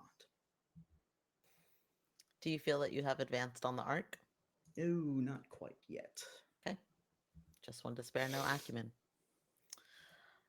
We are going to hopscotch the mic over me. We will get it over to Ava. Hello, my darlings and dears. It's your Madam Ava here with a fan the color of her wife's eyes. Anyway, you can find me anywhere at Madam Ava Couture. Typically, I'm on Twitter. Sometimes I'm on TikTok, and I'm there until either one of their owners decides to just kill it entirely. Who knows? Um, Tomorrow you can catch me on Exquisite Corpse Presents with our Lunasan Student Ray Thirsty Sword Lesbians campaign, where it is the Arthurian lore storyline. I am one of the daughters of King Arthur. She's not quite as nervous anymore, but she did kill a evil unicorn, and she haunts her dreams. So we'll deal with that as we get to that. And then you can also find me also on Crit Awards winning for a second year in a row, Girls in These Worlds for Best Legacy Twitch. For our anchor show, Roll for Luck, it's typically a homebrew D&D campaign, but weird shit's happening. I don't know if it's still gonna be that for a while. Who knows? But just check us out. It's bi-weekly, so we're gonna be taking our break this week, but then the week following on my birthday, you should check us out. And yeah, that's it in regards to my promos. But I know she I know she got closer to mystery solving, so she's gonna get an acumen. I don't know if there's joy or despair. On one hand, she smooched her wife and got to hang out with wife. On the other, wife took her to a horror house, a horror house. And also the kiss was not truly romantic. It was, hey, you're dying because of chains. I'm going to give you medicine. So a little bit of feeling, but not truly that feeling quite yet. So I don't know which one. We can think on it a little bit more. I Okay. have my thoughts, but it is entirely your call. Okay. It's very conflicting. Fair enough. We will pass the mic down to JD. Now I have to remember the things. All right, hi, I am JD. I can be found on socials at JD Not Jason Dean, and as always, I am only looking at the next 2 weeks because if I tried to look any further, things would get super chaotic. So tomorrow you can find me with Live from the Apocalypse, where I am found the most often for our live recording of our Masks actual play campaign, Academy H, where I play Casimir Bright, who does bone magic and is heavily based on characters from the Locked Tomb and is not a walking apocalypse, and it's fine. Um, Speaking of masks, I will then be back here on Tuesday to run They Call Us Villains, our horror masks game, which has an absolutely incredible cast, and terrible things are pretty much happening to everyone across the board, but also everyone is romancing each other because apparently they got the wrong message that this was Monster Hearts. So we are focusing on relationships. There is a tater in JT's arms, and I am very distracted. Speaking of horror, I will be doing two horror games this upcoming week because on Thursday, you can find me back with Live from the Apocalypse for Redacted, which has been described as David Lynch's 24 because I kept the cast in the same day for something like 13 episodes and just progressively weirder stuff happened. I will then be on Friday night over with Lost Caravan, and I have been told I can finally say this in the premiere of The Fall of the House of Red, our new cyberpunk campaign, where I am playing a rocker boy who is going to cause so many problems on purpose. On Saturday, I will be back with Live from the Apocalypse for class reunion, where I'm not actually sure who I'm playing because one of my characters is being endlessly tortured and the other was just kidnapped. So we're going to find out which one I'm playing when I show up there. And then Saturday night, I will be over on High Shelf Collective with JT playing Morkborg and hopefully like getting to just cycle through so many unhinged characters. That actually is just next week, and I'm not even going to try the following week. If you want to know where I am, check my socials. That will tell you where I am on any given night. Uh, for Alistair, we have gone to despair so many times, but I think tonight is joy because Xtar is still alive. And that was a really big thing for them. They were like, is this happening again? Oh no. I think the relief that they feel, despite how badly things almost went there at the end, is enough for them to be leaning towards joy. I'm torn on whether they made progress towards their arc. I think in some ways they did. They stood their ground. They saw more of what was going on internally with the Legion. I'm going to say yes. I think they moved closer to their arc. Absolutely. Absolutely. Um, I'm gonna go really quick. Hello, everybody. My name is Kian. My pronouns are they, he. You can find me on the interwebs at uptight_chiffon, uptight dash chiffon, depending on where you're hanging out. Where am I going to be? On Monday, I will be here for our Brindlewood Bay campaign, our mini series, A Murder Most Mucky, with Nox. My players are doing a phenomenal job with that. We're having so much fun as the murder mavens trying to solve the mystery of the Lighthouse Keeper. On Tuesday, I will be here for They Call Us Villains. I cannot wait. My dumpster fire of a baby. I love them so much. But Valen is a problem, but I love him. Very excited to be back for that game. On Wednesday, I will be on High Shelf Collective with JT for Beacon Bites, the last episode of Royal Flush. I play quite the character in that one, and it is so much fun. It is so fascinating. They got a little bit unhinged the last episode, but it was really, really good.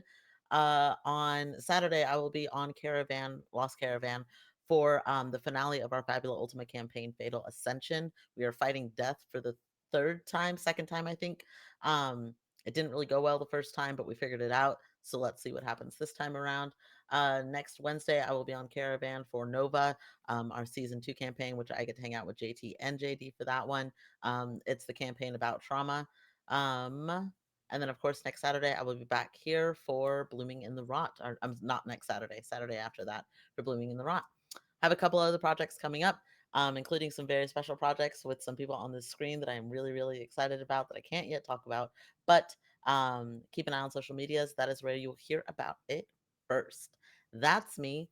I don't have to do joy and despair or acumen, but I will have a lot of joy for my characters. All of my characters that I got to play, all of my players' characters. This is so much fun. Cannot thank y'all enough.